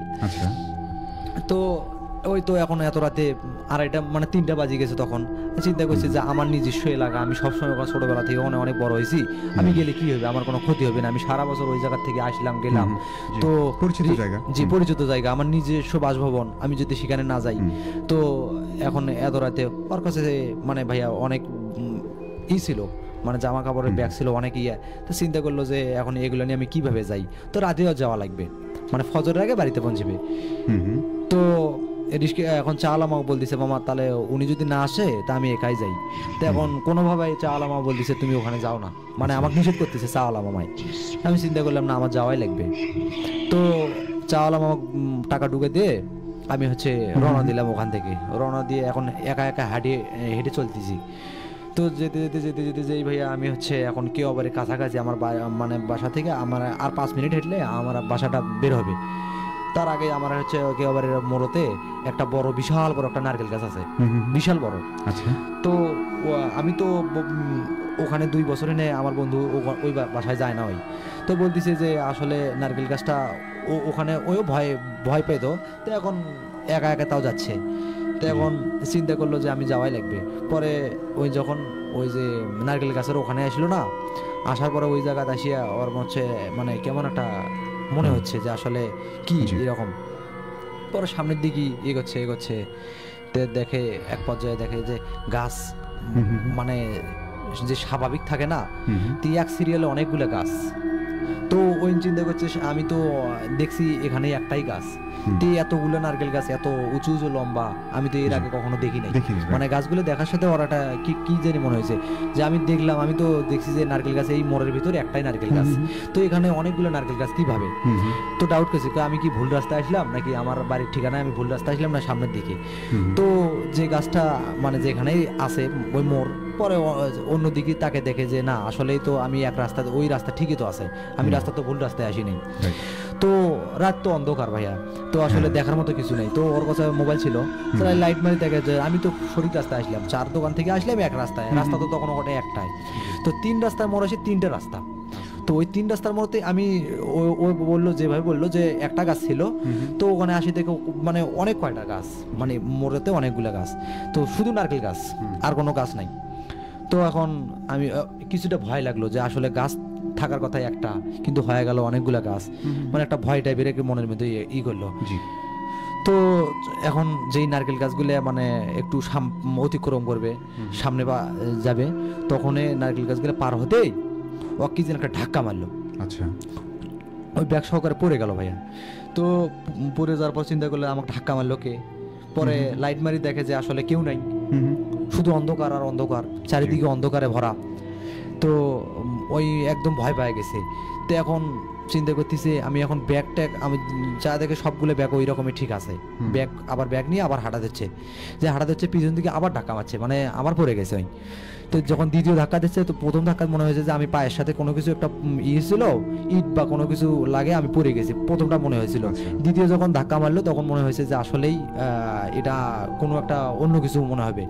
তো যখন চিন্তা করলো, তো চাহালাম আমাকে নিষেধ করলো যে এত রাতে ওখানে যাওয়ার দরকার নাই। তা আমি হলে আমার নিজের বাসা কেউ বাড়ি, তা আমি এখানে আসলে সমস্যা কি, আমি এখন অন্যরকম টাইপে ভয় পাই যাচ্ছি, যে আসলে আমি দ্বিতীয় ধাক্কাটা পাওয়ার পরে ওই অন্যরকম একটা সেন্সলেস মানে ভয় ভয় টাইপের একটা পাচ্ছে। তো ভাইয়া যখন দ্বিতীয় ধাক্কা পালো, ওই স্বাভাবিকভাবে উঠে ব্যাগগুলো নিয়ে ঠিকঠাক মতো চলে গেল। তো গাছ থেকে কে যেন বলতেছে যে আজকে বেঁচে গেলি, মানে গাছ থেকে বলে গেল যে আজকে তুই বেঁচে গেলি। তো স্বাভাবিকভাবে বাড়িতে আসলো।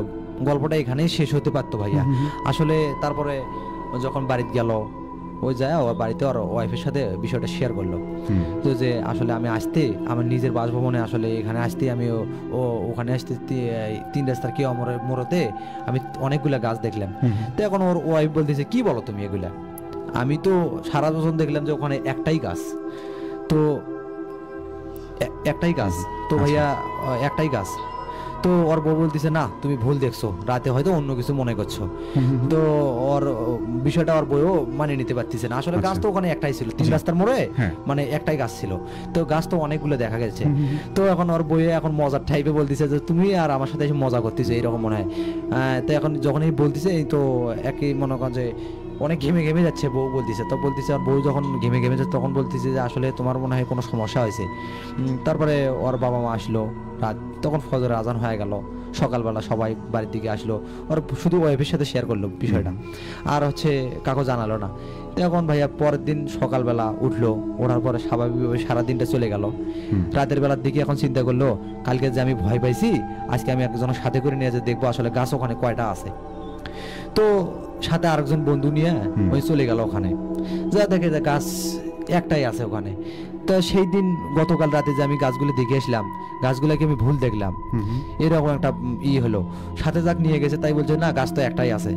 তো আমি এখন চিন্তা করতেছে, মনে মনে ভাবতেছে যে আসলে আমি মনে হয় ভুল দেখছি, অন্য একটা স্বাভাবিক। আমি যে পড়ে গেলাম, আমি যে 2বার পড়ে গেলাম, এটা কি পরে স্বাভাবিকভাবে মনে করিয়া ওই কাটে নিছে, তো বাড়িতে যাচ্ছে। এখন 2-3 দিন পর যখন আবার ওই একা একা ওই যে কেওয়াবাড়ির বাজারে, যে বাজারে যাবে না ওই চার দোকানে, ওখানে ওই বাজার করতে যাবে। তা আস্তে আস্তে 7টা বাজছে। তো যখন 7টা বাজে গেছে, ওই বাজার টাজার করতে একটু লেট হয়েছে, এশার নামাজের আজান হয়ে গেছে। এশার নামাজের আজান হয়ে গেছে। আজানটা হওয়ার পরে ঠিক যখন ওই বাজার নিয়ে আসতে আবার ওই 3 রাস্তার মোড়তে দেখে আবার অনেকগুলা গাছ। আচ্ছা আচ্ছা। ওই এখন চিন্তা করলো আমি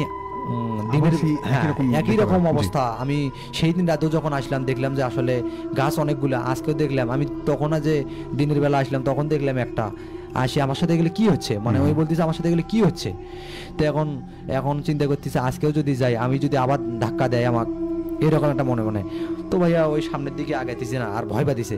চিন্তা করতেছে কেউ আসুক, নামাজ পর যখন মসজিদ থেকে কেউ বের হবে আমি একসাথে ওখান দিয়ে যাবো, আমি একা একা যাবো না, মানে হয়তো ভয় পাইছে ভাইয়া। তো সামনের দিকে যখন নামাজ শেষ হলো, মানুষজন আসতেছে।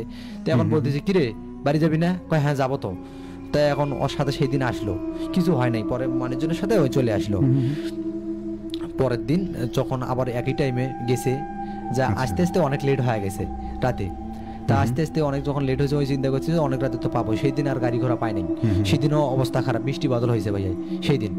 তো যখন আসলো বাড়িতে, ওই গাছের ওখানে আসার সাথেই ওই যখন দেখে যে রাস্তায় অনেকগুলো গাছ, পরে গাছগুলো দেখার পর ভয় পেয়ে গেছে। চিন্তা করলো আজকে আমার সাথে প্রতিনিয়ত কি হয়।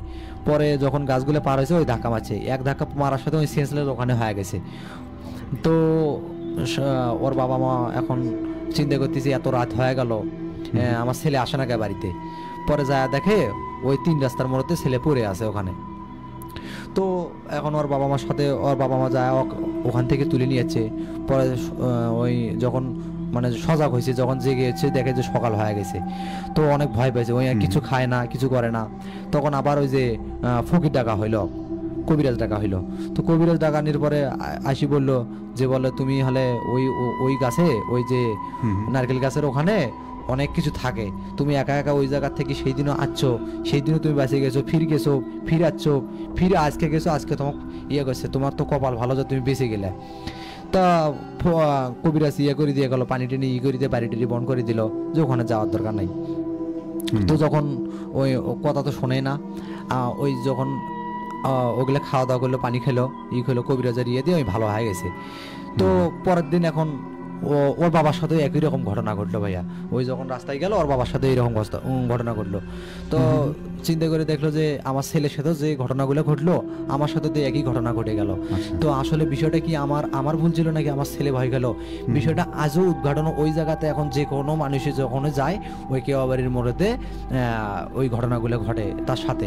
তো বিষয়টা কেমন জানি একটা মানে দেখা গেল পুরো গ্রামটাই নাকি ওই জায়গাতে ওই 3 রাস্তার মতো অনেকগুলো গাছ দেখে ওই জায়গাতে এসে পড়ে যায়, ওই জায়গাতেই করে। কিন্তু আজ পর্যন্ত কোনো মৃত্যু বা কি জিনিস এগুলো হয় নাই, কিন্তু মানুষ ওই জায়গাতে গেলে অনেক ভয় করে ভাইয়া। আচ্ছা, ওই জায়গায় কি প্রচুর ভয় পায়? জি, ভয় করে। তো এই গল্পটা আমার হচ্ছে ওই সাইফুল মামা বলছিল, তো আমি হচ্ছে এই গল্পটা তার মুখ থেকে শোনা। তার বাড়ি হচ্ছে বনানীতে, বগুড়া বনানীতে, তার মুখ থেকে আমি এটা গল্প শুনছিলাম। জি ভাই, আমার গল্পটা এইটুকু ছিল। আচ্ছা, ঠিক আছে। তো এরপরে তোমার সঙ্গে আর কিছু ঘটেনি? না ভাইয়া, ওকে, না। অনেক অনেক তো থ্যাংক ইউ সো মাচ। আমরা শুনলাম আপনার কাছ থেকে একটি ভয়ঙ্কর ঘটনা।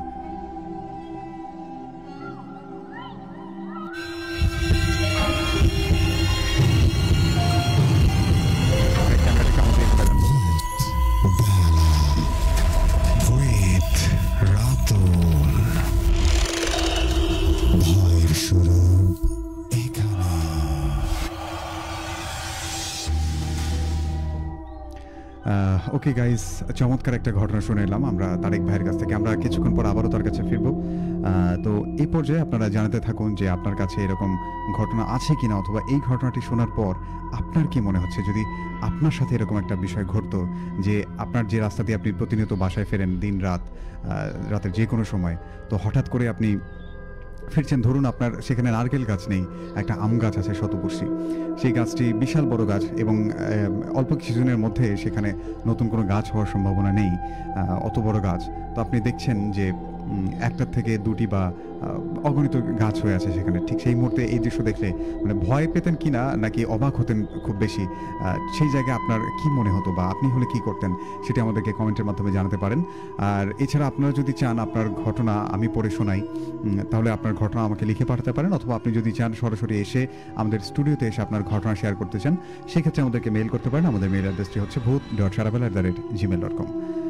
তো এই পর্যায়ে আমি দেখতে চাই আমাদের সাথে কে কে আছেন এবং কে কি লিখেছেন সেই কথাবার্তাগুলোতে যেতে চাই। দেখতে পাচ্ছি আমাদেরকে এসকে সাগর ভাই লিখেছিলেন। ভাইয়া, আচ্ছা, উনি জিমেইল অ্যাড্রেসটি দিয়েছেন ওনার। হ্যাঁ, অবশ্যই আমি পাঠিয়ে দেবো আপনাকে।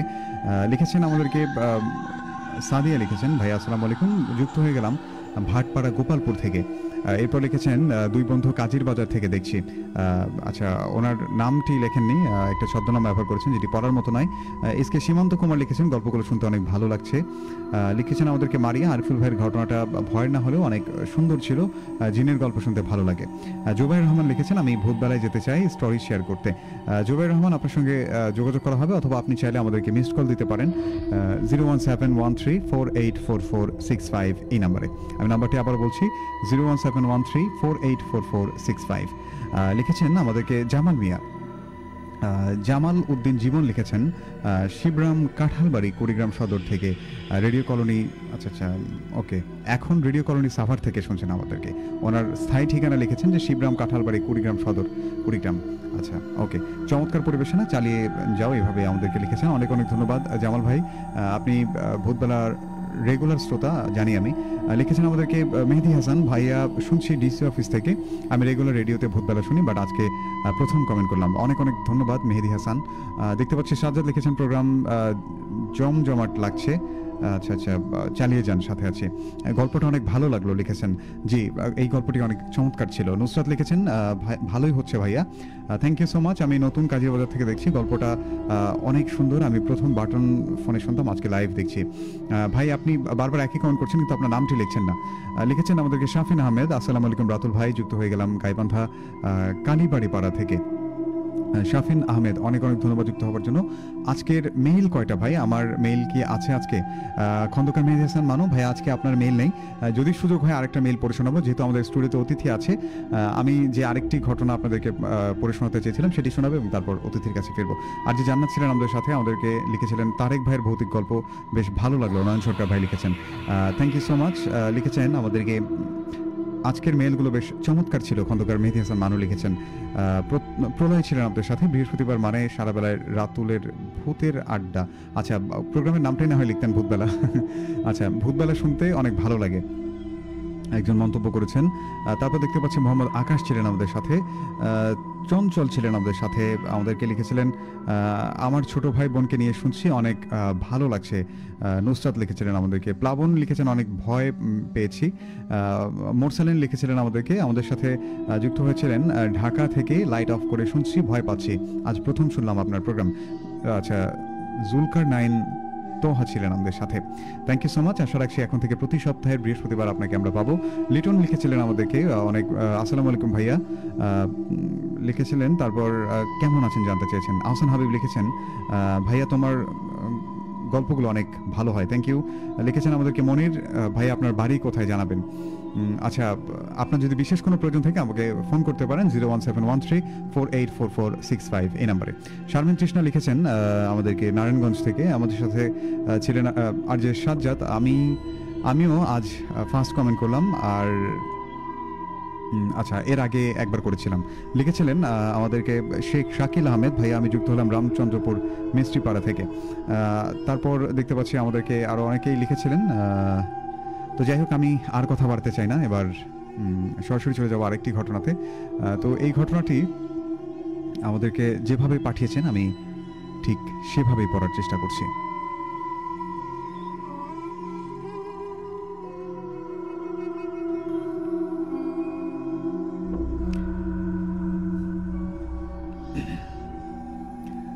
আসসালামু আলাইকুম রাতুল ভাই, আশা করি আপনি ভালো আছেন। আমি নাহিদ। আগের ইমেলটিতে বলেছিলাম যে আমার কাছে কালো জাদুর একটি ঘটনা রয়েছে। ভেবেছিলাম যে আগের ইমেলটি পড়ার পর এই ঘটনাটি লিখে পাঠাবো, কিন্তু ভূতবেলা আমার অনেক প্রিয় অনুষ্ঠান, তাই ধৈর্য ধরতে না পেরে লিখেই ফেললাম। তো এই ঘটনাটি ঘটেছিল আমার এক চাচাতো ভাইয়ের এক বন্ধুর সাথে। আমার চাচাতো ভাইয়ের নাম ছিল তামিম। যে ভাইয়ের সাথে ঘটনাটি ঘটেছিল তার নাম ছিল লাবিব। দুজন খুব ভালো বন্ধু ছিলেন। ওরা তখন ক্লাস 8-এ পড়তো। ওদের বয়স ছিল আনুমানিক 15 কিংবা 16 বছর। ঘটনাটি ঘটেছিল 2012 সালে। তো আর কথা না বাড়িয়ে চলে যাওয়া যাক মূল ঘটনায়। ঘটনা শুরু হয়েছিল ঢাকার একটি স্কুলে, যখন সবাই ক্লাস শেষ করে কালো জাদু তন্ত্রমন্ত্র নিয়ে কথা বলছিল। তো এইসব শোনার পাশাপাশি আগে টিভিতে রুদ্রা নামে একটি কার্টুন দেখানো হতো, যাতে জাদু তন্ত্রমন্ত্র ইত্যাদি থাকতো। তো এইভাবে লাবিব ভাইয়ের কালো জাদুর প্রতি একটি আকর্ষণ তৈরি হয়। এভাবে তার কালো জাদু শেখার জন্য অনেক ইচ্ছা জাগ্রত হলো মনের মধ্যে। লাবিব ভাই স্কুল শেষে এভাবেই প্রতিদিন কালো জাদু শেখার জন্য বিভিন্ন সাধু কবিরাজের কাছে যেতেন, কিন্তু কেউ তাকে কালো জাদু শেখাতে রাজি হয়নি। তবুও লাবিব ভাই হার মানলেন না। অনেক খোঁজ খবর নিয়ে জানতে পারেন যে একজন কবিরাজ বা গুরু কালো জাদু শেখায়। তো বিভিন্নভাবে সেই কবিরাজের সাথে দেখা করার জন্য লাবিব ভাই তামিম ভাইকে নিয়ে সেখানে চলে যান। তামিম ভাই যেতে রাজি না হলেও লাবিব ভাই তাকে জোর করেই সেখানে নিয়ে যান। বিকেলবেলা ওই কবিরাজের সাথে তারা দেখা করে। কবিরাজ লাবিব ভাইকে বলল, তুই কি জানিস কালো জাদু কি? তারপর আবার এত কম বয়সে তুই কি জানিস এই বিদ্যা অর্জনের পরিণাম কি? এতে তোর মৃত্যু হতে পারে। লাবিব ভাই তখন বলে, আমি যেভাবেই হোক এই বিদ্যা আমার অর্জন করতেই হবে। লাবিব ভাই কবিরাজকে অনেক টাকার লোভ দেখালে কবিরাজ লাবিব ভাইকে কালো জাদু শেখাতে রাজি হয়ে যায়। এরপর লাবিব ভাইকে রাত 1টার দিকে ওই জায়গায় আসতে বলে আবার। তো রাতে লাবিব ভাই ওই জায়গায় সেই কবিরাজের সাথে দেখা করতে যায়। যার পরপরই কবিরাজ গাঢ় কণ্ঠে বলতে থাকে, এই বিদ্যা কিন্তু সবাই অর্জন করতে পারে না। এই বিদ্যা অর্জন করতে হলে অনেক সাহস লাগে। তারপরও আবার তোর বয়স কম, তোর অনেক ক্ষতি হতে পারে।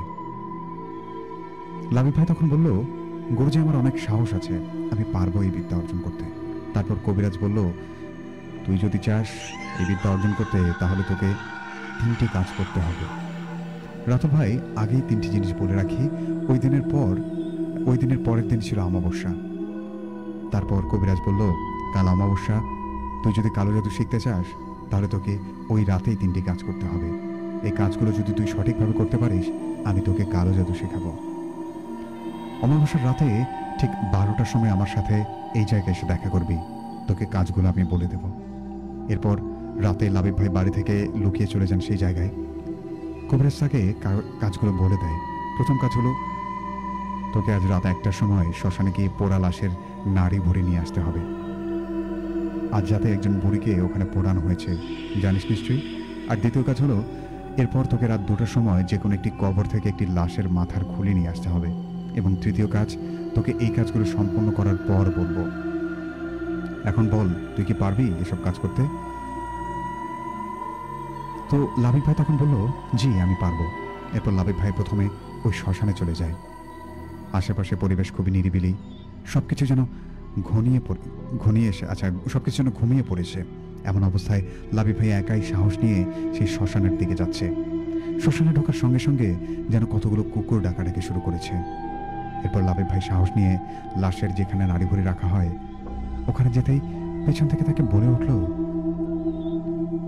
কে রে তুই? এত সাহস তোর? তুই আমার পোড়া ভুঁড়ি নিয়ে যাচ্ছিস? আজ তুই বেঁচে ফিরবি না, তোর মৃত্যু হবে। লাবিব ভাই এসব শোনার পরেও সরাসরি কোনো ভয় না পেয়ে শ্মশান থেকে যখনই বের হতে যাবেন, ঠিক তখনই পেছন থেকে লাবিব ভাইয়ের পা টেনে ধরা হয়। লাবিব ভাই অনেক ভয় পড়ে যান। এরপর তিনি দোয়া পড়তে থাকেন, কিন্তু কোনোভাবে কাজ হয় না। কিন্তু হঠাৎই সবকিছু যেন স্বাভাবিক হয়ে যায়। এরপর লাবিব ভাই অনেক দ্রুত সেখান থেকে দৌড় দিয়ে ওই কবিরাজের বলা মতো জায়গায় চলে যায়। কিন্তু তার মনে হচ্ছে ওই বুড়ি যেন তাকে পেছন থেকে বলেই চলেছে, তোকে মরতেই হবে, তোকে মরতেই হবে। এই বলে বুড়ি কণ্ঠটি জোরে জোরে হাসতে থাকে এক ভয়ঙ্কর কণ্ঠে। এরপর সমস্ত শক্তি দিয়ে লাবিব ভাই আবারও দৌড় দিতে থাকে। অবশেষে সেই কবিরাজের ওখানে পৌঁছে যায়। এরপর কবিরাজ লাবিব ভাইকে বলে, আমি জানি তোর সাথে কি কি ঘটেছে।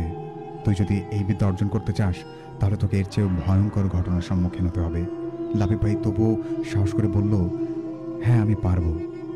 এরপর লাবিব ভাই কবরস্থান থেকে লাশের মাথা কাটার জন্য ওখান থেকে প্রায় আনুমানিক 1 কিলোমিটার দূরে একটি কবরস্থান ছিল, সেখানে চলে যায়। কিন্তু সেখানে যাবার আগে কবিরাজ তাকে সাবধান করে দেয়, বলে মাথা কেটে নিয়ে আসার সময় কখনোই পেছনে তাকাবি না, নাহলে তুই আর বেঁচে ফিরতে পারবি না সেখান থেকে। লাবিব ভাই বলল, ঠিক আছে। এরপর লাবিব ভাই ভয়ে ভয়ে সেই কবরস্থানের দিকে যেতে লাগলো। রাতে মাঝে মাঝে কুকুর ডাকছে, যেন এক অচেনা জগতে হারিয়ে গেছে সবাই। এভাবে হাঁটতে হাঁটতে লাবিব ভাই চলে এলো সেই কবরস্থানের গেটের সামনে। কবরস্থানের গেট খুলতেই যেন অনেকটা বাতাস এবং ঝড় বৃষ্টি শুরু হলো, যেন প্রকৃতিও তাকে বাধা দিচ্ছে সব করতে। এমন অবস্থায় ভাই গেল সেই কবর খুঁড়তে। তার বুক শুধু ধরফর করছে, তার মনে হচ্ছে আজ যেন সে বেঁচে ফিরতে পারবে না। দেখতে দেখতেই কবর খোঁড়া হয়ে যায়। টর্চ লাইটের আলোয় দেখে মনে হচ্ছে সেটি যেন একটা যুবকের লাশ। কয়েকদিন আগে যেন এখান থেকে কবর দেওয়া হয়েছে। মাংসগুলো মাত্র পচতে শুরু করেছে। লাবিব ভাইয়ের হাত কাঁপছিল, তবু যখনই দা দিয়ে লাশের মাথাটা কাটতে যাবে তখনই লাশটি উঠে বসে। লাবিব ভাই ভয় পেল। তার জেদ ছিল যে সে যেভাবেই হোক কালো জাদু শিখবে। তাই লাবিব ভাই লাশটিকে পুনরায় শুয়ে দেয় এবং অবশেষে লাবিব ভাই লাশটিকে এক চোটে তার শরীর থেকে মাথাটি আলাদা করে ফেলে। কিন্তু আশ্চর্য ব্যাপার হলো, মাথাটি কাটার সময় লাশটি থেকে কোনো রক্তই বের হয়নি। ভাই যখন কবর থেকে মাথা নিয়ে উঠতে যাবে তখন সেই মাথাহীন লাশটি লাবিব ভাইকে হাত দিয়ে টেনে ধরে। লাবিব ভাই অনেক কষ্টে সেখান থেকে বেরিয়ে আসে। সে চোখ বন্ধ করে গায়ের সমস্ত শক্তি দিয়ে দৌড় দেয়। অবশেষে লাবিব ভাই কবিরাজের ওখান থেকে ক্ষতবিক্ষত শরীর নিয়ে বেঁচে ফিরে আসে। কিন্তু সেখানে এসেই সে জ্ঞান হারিয়ে ফেলে। ঘটনাটি অনেক বড়, তাই রাতুল ভাই আজকের জন্য এটুকুই। অবশিষ্ট ঘটনাটি বাকি সময় আমি লিখে পাঠিয়ে দেবো। লিখতে কোনো ভুল ত্রুটি হলে ক্ষমা সুন্দর দৃষ্টিতে দেখবেন। ভালো লাগলে পড়ে শোনাবেন এবং আমার জন্য দোয়া করবেন। ওদের ওই স্কুলে আমিও গিয়েছিলাম এই প্রায় 1 মাস আগে। তো আজকের মতো বিদায় নিচ্ছি আমি নাহিদ।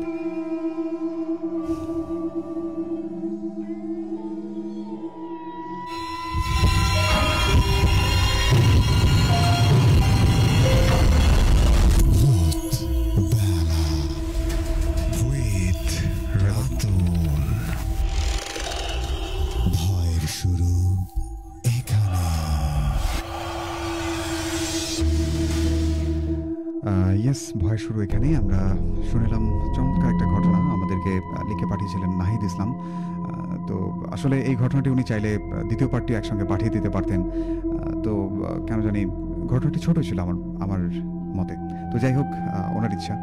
তো এরপর আমাদের সাথে অতিথি আছেন, আমরা তার কাছে ঘটনায় ফিরবো। বাট তার আগে আমি জানতে চাই কার কার কাছে এই ঘটনাটি কেমন লাগলো। আপনারা লিখতে থাকুন, আর এরকম ঘটনা যদি আপনার কাছেও থেকে থাকে আমাদেরকে লিখে পাঠিয়ে দিতে পারেন। সো আমি খুব বেশি সময় অতিবাহিত করব না। দেখতে পাচ্ছি প্লাবন কুমার লিখেছেন, ভাইয়া আরও একটু ভয়ের গল্প শুনতে চেয়েছেন উনি। ঢাকা থেকে লাইট অফ করে প্রথম শুনছেন আমাদেরকে। তোহা আমাদের সাথে নুসরাত ছিলেন, লিখেছিলেন আমাদেরকে শারমিন তৃষ্ণা, আমাদেরকে লিখেছিলেন এস এম মুন্না কেমন আছেন জানতে চেয়েছেন। আজকে আবারও জানতে চেয়েছেন শাকিল আহমেদ ঈদ কেমন কাটলো। ঈদ অনেক ভালো কেটেছে। লিখেছেন আমাদেরকে মিরাজ হোসেন, আসসালামু আলাইকুম ভাইয়া, যুক্ত হলাম শেষ মুহূর্তে রামচন্দ্রপুর পাখার মাথা থেকে। অবশ্যই যারা যারা একই ঠিকানা বারবার লিখছেন, আসলে আপনাদের কমেন্ট করার ক্ষেত্রেও কিছু বিষয়, প্রথমে আপনার পরিচয় দিলেন এবং বারবার তো আপনার সেই একই ঠিকানা বলতে হচ্ছে না, তাই না?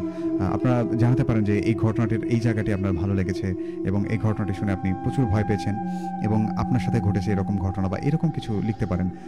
দেখতে পাচ্ছি আমাদেরকে লিখেছেন নারায়ণগঞ্জ থেকে Osman Hossain. Thank you so much, Narayanganj থেকে যুক্ত ছিলেন ওসমান হোসেন ভাই। আপনার কাছে যদি কোনো ঘটনা থেকে থাকে বা আপনার স্থানীয় বা নারায়ণগঞ্জ রিলেটেড, আপনি কিন্তু আমাদেরকে লিখে পাঠিয়ে দিতে পারেন। লিখেছেন আমাদেরকে, আমি সবসময় অফলাইনেই শুনি, সাজ্জাদ লিখেছেন আমাদেরকে, রাসেল ভাইয়ার মতো আপনার কণ্ঠে। আচ্ছা আচ্ছা, রাসেল ভাই তো লেজেন্ড, আমি আসলে ওনার মতো হতে পারবো না। যাই হোক, উনি লিখেছেন রাসেল ভাইয়ের মতো আপনার কণ্ঠে জাদু আছে ভাইয়া, রাতে আপনার গল্পগুলো না শুনলে ঘুম আসে না। আসলে আমরা তো বৃহস্পতিবার করে আসি, আপনি কি তাহলে সপ্তাহের বাকি 6 দিন ঘুমান না? আচ্ছা, সাদিয়া লিখেছেন অনেক সুন্দর হচ্ছে, সাথে আছি। মেহেদি হাসান লিখেছেন ভাইয়া নিজের সাথে ঘটে যাওয়া ঘটনা আছে অনেক। ওকে, অবশ্যই মেহেদি হাসান, আপনি যদি চান আমাদের স্টুডিওতে এসে আপনার ঘটনা শেয়ার করতে পারেন, এই জন্য আপনি আমাদেরকে মিস কল দিতে পারেন আমাদের নাম্বারে। আমাদের ফোন নম্বরটি হচ্ছে 01713484465। লিখেছিলেন আমাদেরকে আনারুল ইসলাম হৃদয়, সালাম জানিয়েছেন, ওয়ালাইকুম সালাম। ইমেইলের কালো জাদুর কথা শুনে আমার ভয়ে গলাটা শুকিয়ে গেল ভাই। আচ্ছা, নয়ন সরকার ভাই, আমি অনেক দিন থেকে দেখছি আপনি ভূতবেলার সাথে আছেন, তো আমি চাই একদিন আপনার সাথে সাক্ষাৎ হোক এবং আমি চাই ভূতবেলায় আপনি একদিন আসুন, যদি আপনার সম্ভব হয় আর কি। অথবা আপনি সময় করে একবার ফোন দিন আমাদেরকে 01713484465 এই নাম্বারে। লিখেছেন আমাদেরকে মাহাদি হাসান ভাইয়া, শাহাদুল ভাইয়াকে, ভাইয়া আজকে আসেনি, শাহাদুল এসেছে, যদি সুযোগ হয় শাহাদুলকে আমরা ফেসবুক লাইভে নিয়ে আসবো।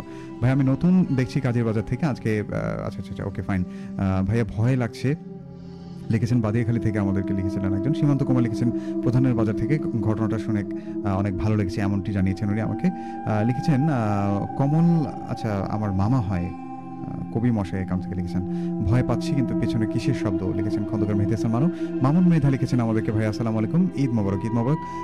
পোড়া লাশের কথাটা শুনে চমকে গেলাম, নয়ন সরকার ভাই লিখেছেন।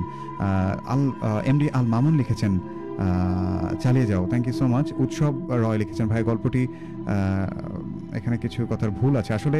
হ্যাঁ ঠিক আছে, আমি বুঝতে পেরেছি, সেগুলো আমি ঠিকঠাকভাবে পড়ার চেষ্টা করেছি।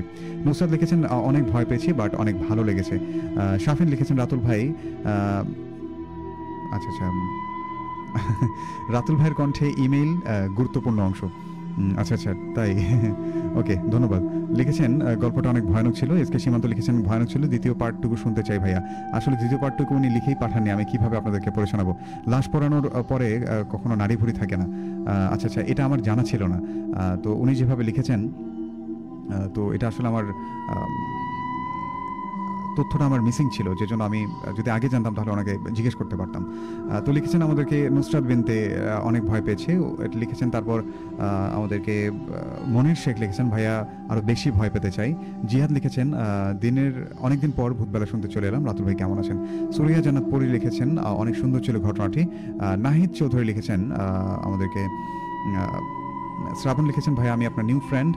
মোবাশির লিখেছিলেন আমাদেরকে লিখেছেন ওকে, ফাইন। আচ্ছা, একজন লিখেছেন এগুলো গল্প শুনে ভয় লাগে না। অবশ্যই আপনার থেকে আমরা ভয়ের গল্প শুনতে চাই। নাহিদ চৌধুরী কোনো একদিন স্টুডিওতে এসে ভয়ের গল্প শুনিয়েছেন। লিখেছেন আমাদেরকে শ্রাবণ লিখেছেন, আমাদেরকে শেখ শাকিল আহমেদ লিখেছেন, রাতুল ভাই আরও ভয় পেতে চাই। রাসেল ভাইয়ের ঘটনা শুনলে আপনার কথা মনে হয়। আর আচ্ছা আচ্ছা, ধন্যবাদ। রাসেল ভাই অন্য এক লেভেল আছে ভাই, ওনার কাছে যেতে পারবো না আমি। তো যাই হোক, আমি আর কথা বলতে চাই না এই পর্যায়ে। আর রাসেল ভাই আমার আইডল, এটা হচ্ছে আমি সবসময় মানি। তো আর কথা বলতে চাই না, আমি এবার চলে যেতে চাই আমাদের স্টুডিওতে থাকা অতিথি তারেক ভাইয়ের কাছে। তো তারেক ভাই, আমরা এবার কোন ঘটনা শুনবো আপনার কাছ থেকে?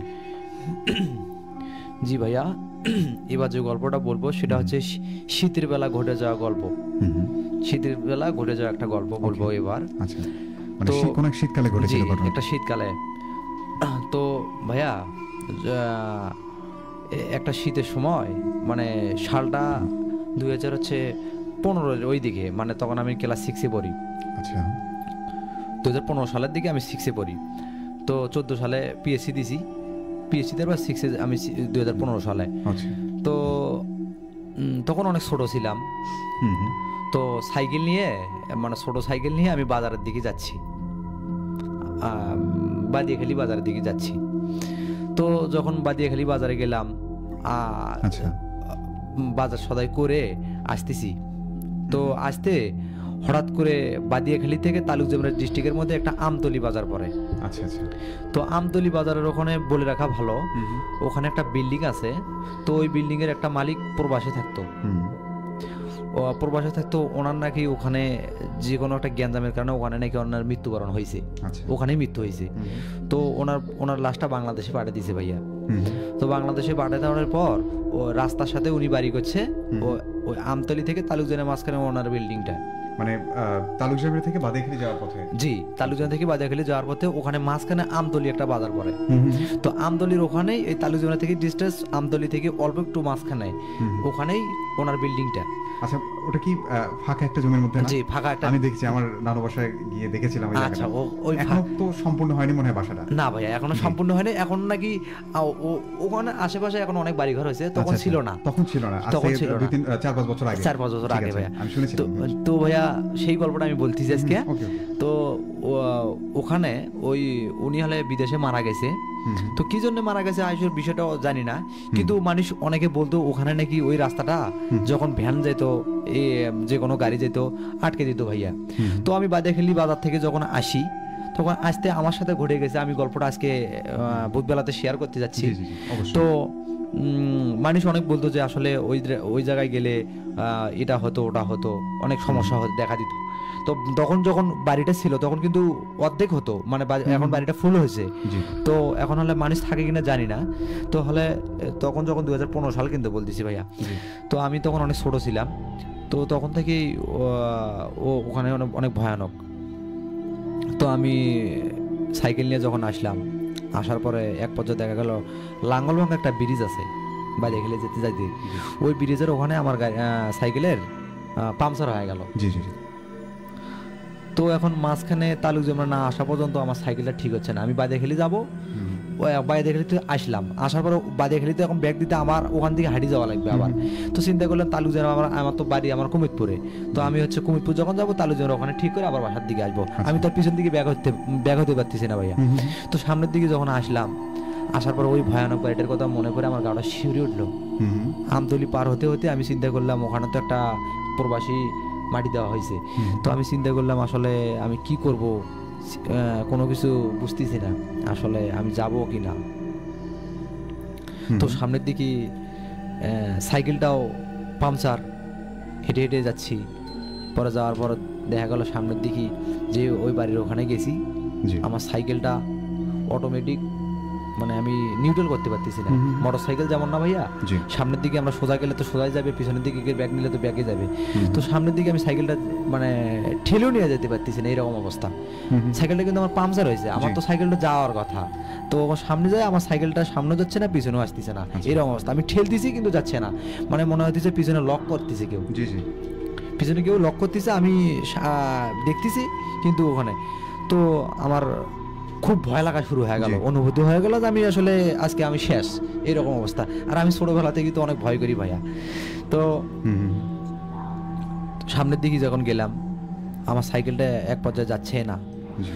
তো ওখান থেকে ঠিক টাইমটা আমার তখন জানা ছিল না, 10টা পারে হবে ভাইয়া। জি জি তো 10টা পার হওয়ার পরে আমি এখন যখন আসলাম ওই জায়গায় আসি আমার সাইকেলটা অটোমেটিক লক হয়ে গেল। আমি চিন্তা করলাম আজকে মনে হয় ওই আমার প্রবাসীটা ওখানে আমাকে শেষ করে ফেলাবে।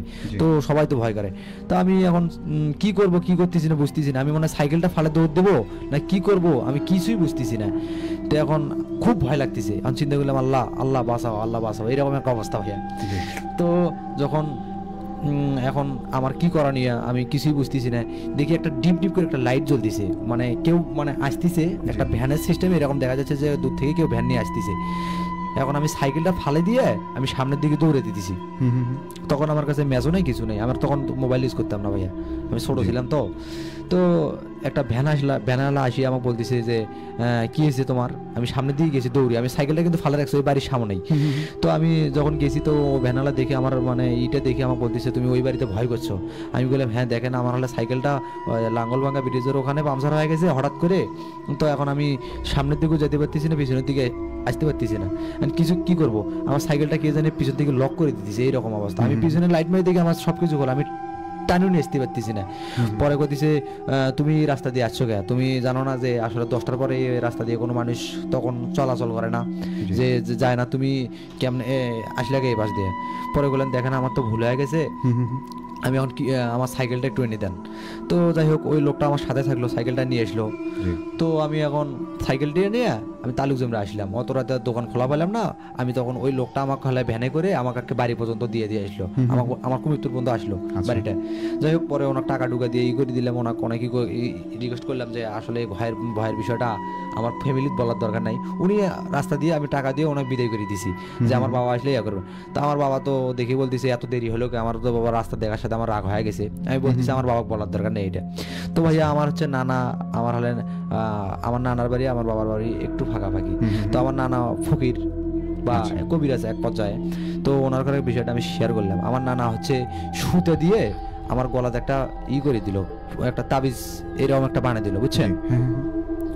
তো আমি হচ্ছে নানার কাছে বললাম যে নানা এরকম এরকম আমি গেছি, সাইকেলটা হঠাৎ করে আমার হলে লাঙ্গলভাঙ্গার ব্রিজের ওই জায়গাতে পাংচার হয়ে গেছে। তা আমি সামনের দিকে আছি, আসার পর দেখি যে ওই প্রবাসীর বাড়ির সামনে যেখানে মানুষ ভয় করে আমি সেখানে আসিয়ে আমার সাইকেলটা সামনে যাচ্ছে না পিছনে আসছে, লক হয়ে গেছে একদম।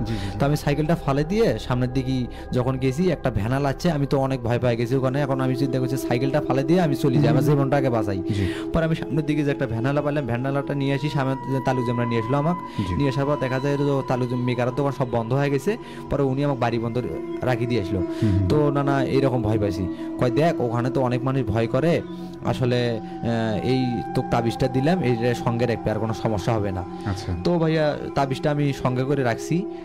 তারপরে হচ্ছে এখন আমার নানি বাড়ির পাশে আমার বাবার বাসা, আমার হচ্ছে নানি বাড়ির বাসা অল্প একটু ফাঁকাফাঁকি। তো তার মাঝখানে একটা শিমলার গাছ অনেক বড়। তো আমাদের বাড়ির পাশে শিমলার গাছ। তো আমি তো প্রতিনিয়ত ওখানে থাকি। মানুষ বলে যে আসলে নিজের বাড়িতে নাকি ক্ষয়ক্ষতি হয় না, অন্য দূরে মানুষ অনেক ভয় করে। তো আমি হচ্ছে তখন যখন ওখানে নানা বাড়ি থেকে রাতে আসলাম, তো শিমলার কাছে আমি তো জানি না যে ওই আমার পিছে এখনো আছে বা জানতাম না। তো আমি যখন শিমলার কাছে আমি ওখানে কাছে আসলাম, তো শিমলার কাছে আসি দেখি আমাদের শিমলার গাছ থেকে পানির মতো ছিটছির করে পড়তেছে।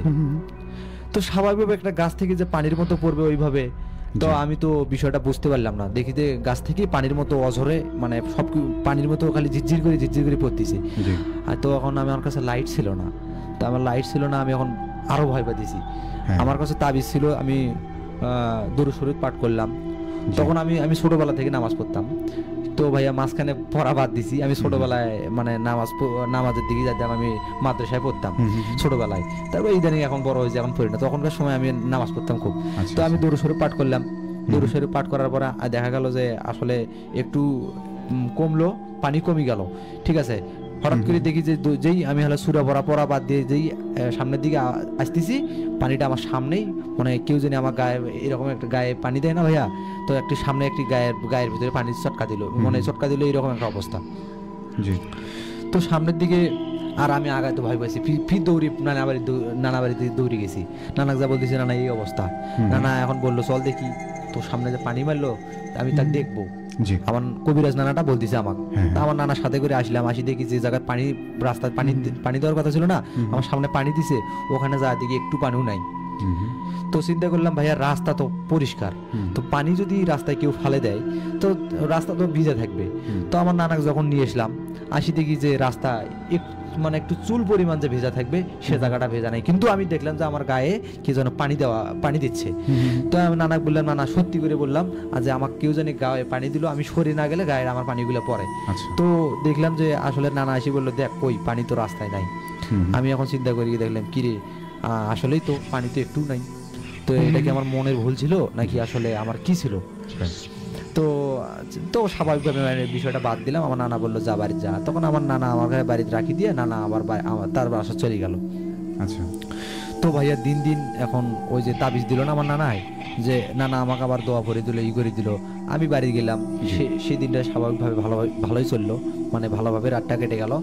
সকালবেলা যে আমি ভাত খাবো, এই খাওয়াটা আমার হচ্ছে না ভাইয়া, কেমন জানি আমার খিদাটা মানে লাগে না। পরে দুপুর গেল, দুপুরে আমার খাওয়ার ইচ্ছাটা নাই। রাত হলো, রাতে মানে আমি সারাদিন মানে রোজা যেমন মানুষ থাকে না ভাইয়া, তা দেখা গেল যে আমি রোজার মতো আছি। আমি কোনো খাওয়ার যে একটা মানুষের ইচ্ছা থাকে সেই ইচ্ছাটা আমার নাই, মানে খাওয়াটা ক্ষুধাটা আমার মরে গেছে মনে হয়। তো যখন হচ্ছে এখন আম্মু বকাঝকা করতেছে যে আসলে তুই খাস না কে। তো আমি চিন্তা করলাম যে এখন যে আমি খাবারটা সামনে নেই, মানে যে একটু খাবো আমার খাওয়াটা আসে না। তা আম্মু বলতেছি কি হয়েছে? জি, রুচিতে আসে না ভাইয়া। তা আম্মু বলতেছি কি হয়েছে তোর গলায় গামা তাবিজের মতো কি? কইলাম আম্মু দেখো, সেই দিন যে বাদিয়ে খেলি গেলাম, তা আসতে এরকম আমি ভয়টা পাইছি। আসতে দেখি যে আমার হলে সাইকেলটা লাঙ্গলভাঙ্গা পুলের ওখানে পাংচার হয়ে গেছে হঠাৎ করে, তা আমি ওখানে ভয় পাইছি। তো আমার নানা কাছে বিষয়টা শেয়ার করছে, তোমার কাছে তো বলি নাই, আব্বুকেও বলি নাই, তোমাকেও বলি নাই। তো এখন নানা বাড়ি থেকে যেদিন আমি হলে তাবিজটা করে নিছি, এখন নানা আসতে আমাদের এই শিমলার গাছের এখানে পানির মতো কে জানে আমাকে চটকা দিয়েছে। তো আমি ফির দৌড়ি আবার এইদিকে সামনে না আসি, পিছনের দিকে নানা বাড়িতে গেছি। পরে নানাকে ডাকি নিয়েছি, সামনের দিকে দেখায় যে একটু পানিও নাই। তো এখন নানা আমাকে পরে সামনের দিয়ে আগে দিয়ে করলে চলি যা বাড়ি যা, আমি আর তোর বাড়ি এত রাতে যাবো না। তো আমাকে একটি গেট পর্যন্ত দিয়ে গেছে আমার নানাই। পরে নানা সামনের দিকে আসে নাই, পিছনের দিকে ব্যাগ হয়ে গেছে। পরে নানাকে নিয়ে এসি নাই, পরে আম্মু তো আর আমার নানাকে দেখে নাই। তখন হলে আম্মু বলতেছে ও এই বিষয়টা বলে এই আমাদের এখানে তো অনেক মানুষ এই শিমলার কাছে তো ভয় করে, তা আজকে আমার ছেলেকে ভয় দেখাচ্ছে। তা আমি চিন্তা করলাম তার মানে আমার আম্মু জানে যে আসলে এই শিমলার কাছে তো অন্য কিছু থাকে। আমার মনের ভিতরে একটা অন্যরকম, আমার মা কোনোদিন বলে নাই যে একা একা রাতে ওখানে যাবি নাকি। আমি অনেক বেড়াতাম ভাইয়া, রাত করে বেড়াতাম, আমি কোনোদিন ভয় করি নাই। কিন্তু ওই সেই দিনের পর থেকে ওই যে সাইকেল পাংচার হইলো, তারপর হঠাৎ করে আমি সেখানে ভয় পেলাম, আমার সাইকেলটা লক হলো, বিষয়টা আজও পর্যন্ত আমার মাথায় খেলে না। পরে আমার আম্মু বলছে দেখ এখানে অনেক মানুষ এই শিমলার গাছে ভয় পেয়েছে, তোরা ভয় পাবি জন্য কোনোদিন এই গাছের কথা বলি নাই। শিমুল গাছ ভাইয়া, শিমুল গাছের কথা কোনোদিন তো তোর বলি নাই, আজকে বললাম আর কখনো রাত করে অন্তত ওইদিকে ওই রাস্তাটা যাওয়ার দরকার নাই। পরে ভাইয়া আমি আর রাত করে আমি খুব কম বেড়াই, আসলে বেড়াই না। আল্লাহর রহমতে এখন পর্যন্ত ভালো আছি, খুব সুস্থ আছি, কোনো দুর্ঘটনা ঘটে নাই। কিন্তু আজও আমার মনে দাগা দিয়ে থাকে যে ওই দুটো ঘটনা, যে আসলে সাইকেলটা হঠাৎ করে পাংচার হওয়ার ঘটনাটা, আর হচ্ছে আমার শিমলার কাছে আমার গায়েতে কে জানে পানি দেওয়া, আজও আমার মনে দেয়া যায় যে আসলে এই দুটো ঘটনা আমার তো স্পষ্ট মনে আছে যে আসলে কি হবে না হবে। তো অনেক ধন্যবাদ তারেক ভাই। আমরা আপনার কাছ থেকে বেশ চমৎকার 3টি ঘটনা শুনলাম এবং আশা রাখছি ভবিষ্যতে আবারও কোনো একদিন আমরা তারেক ভাইকে স্টুডিওতে পাবো।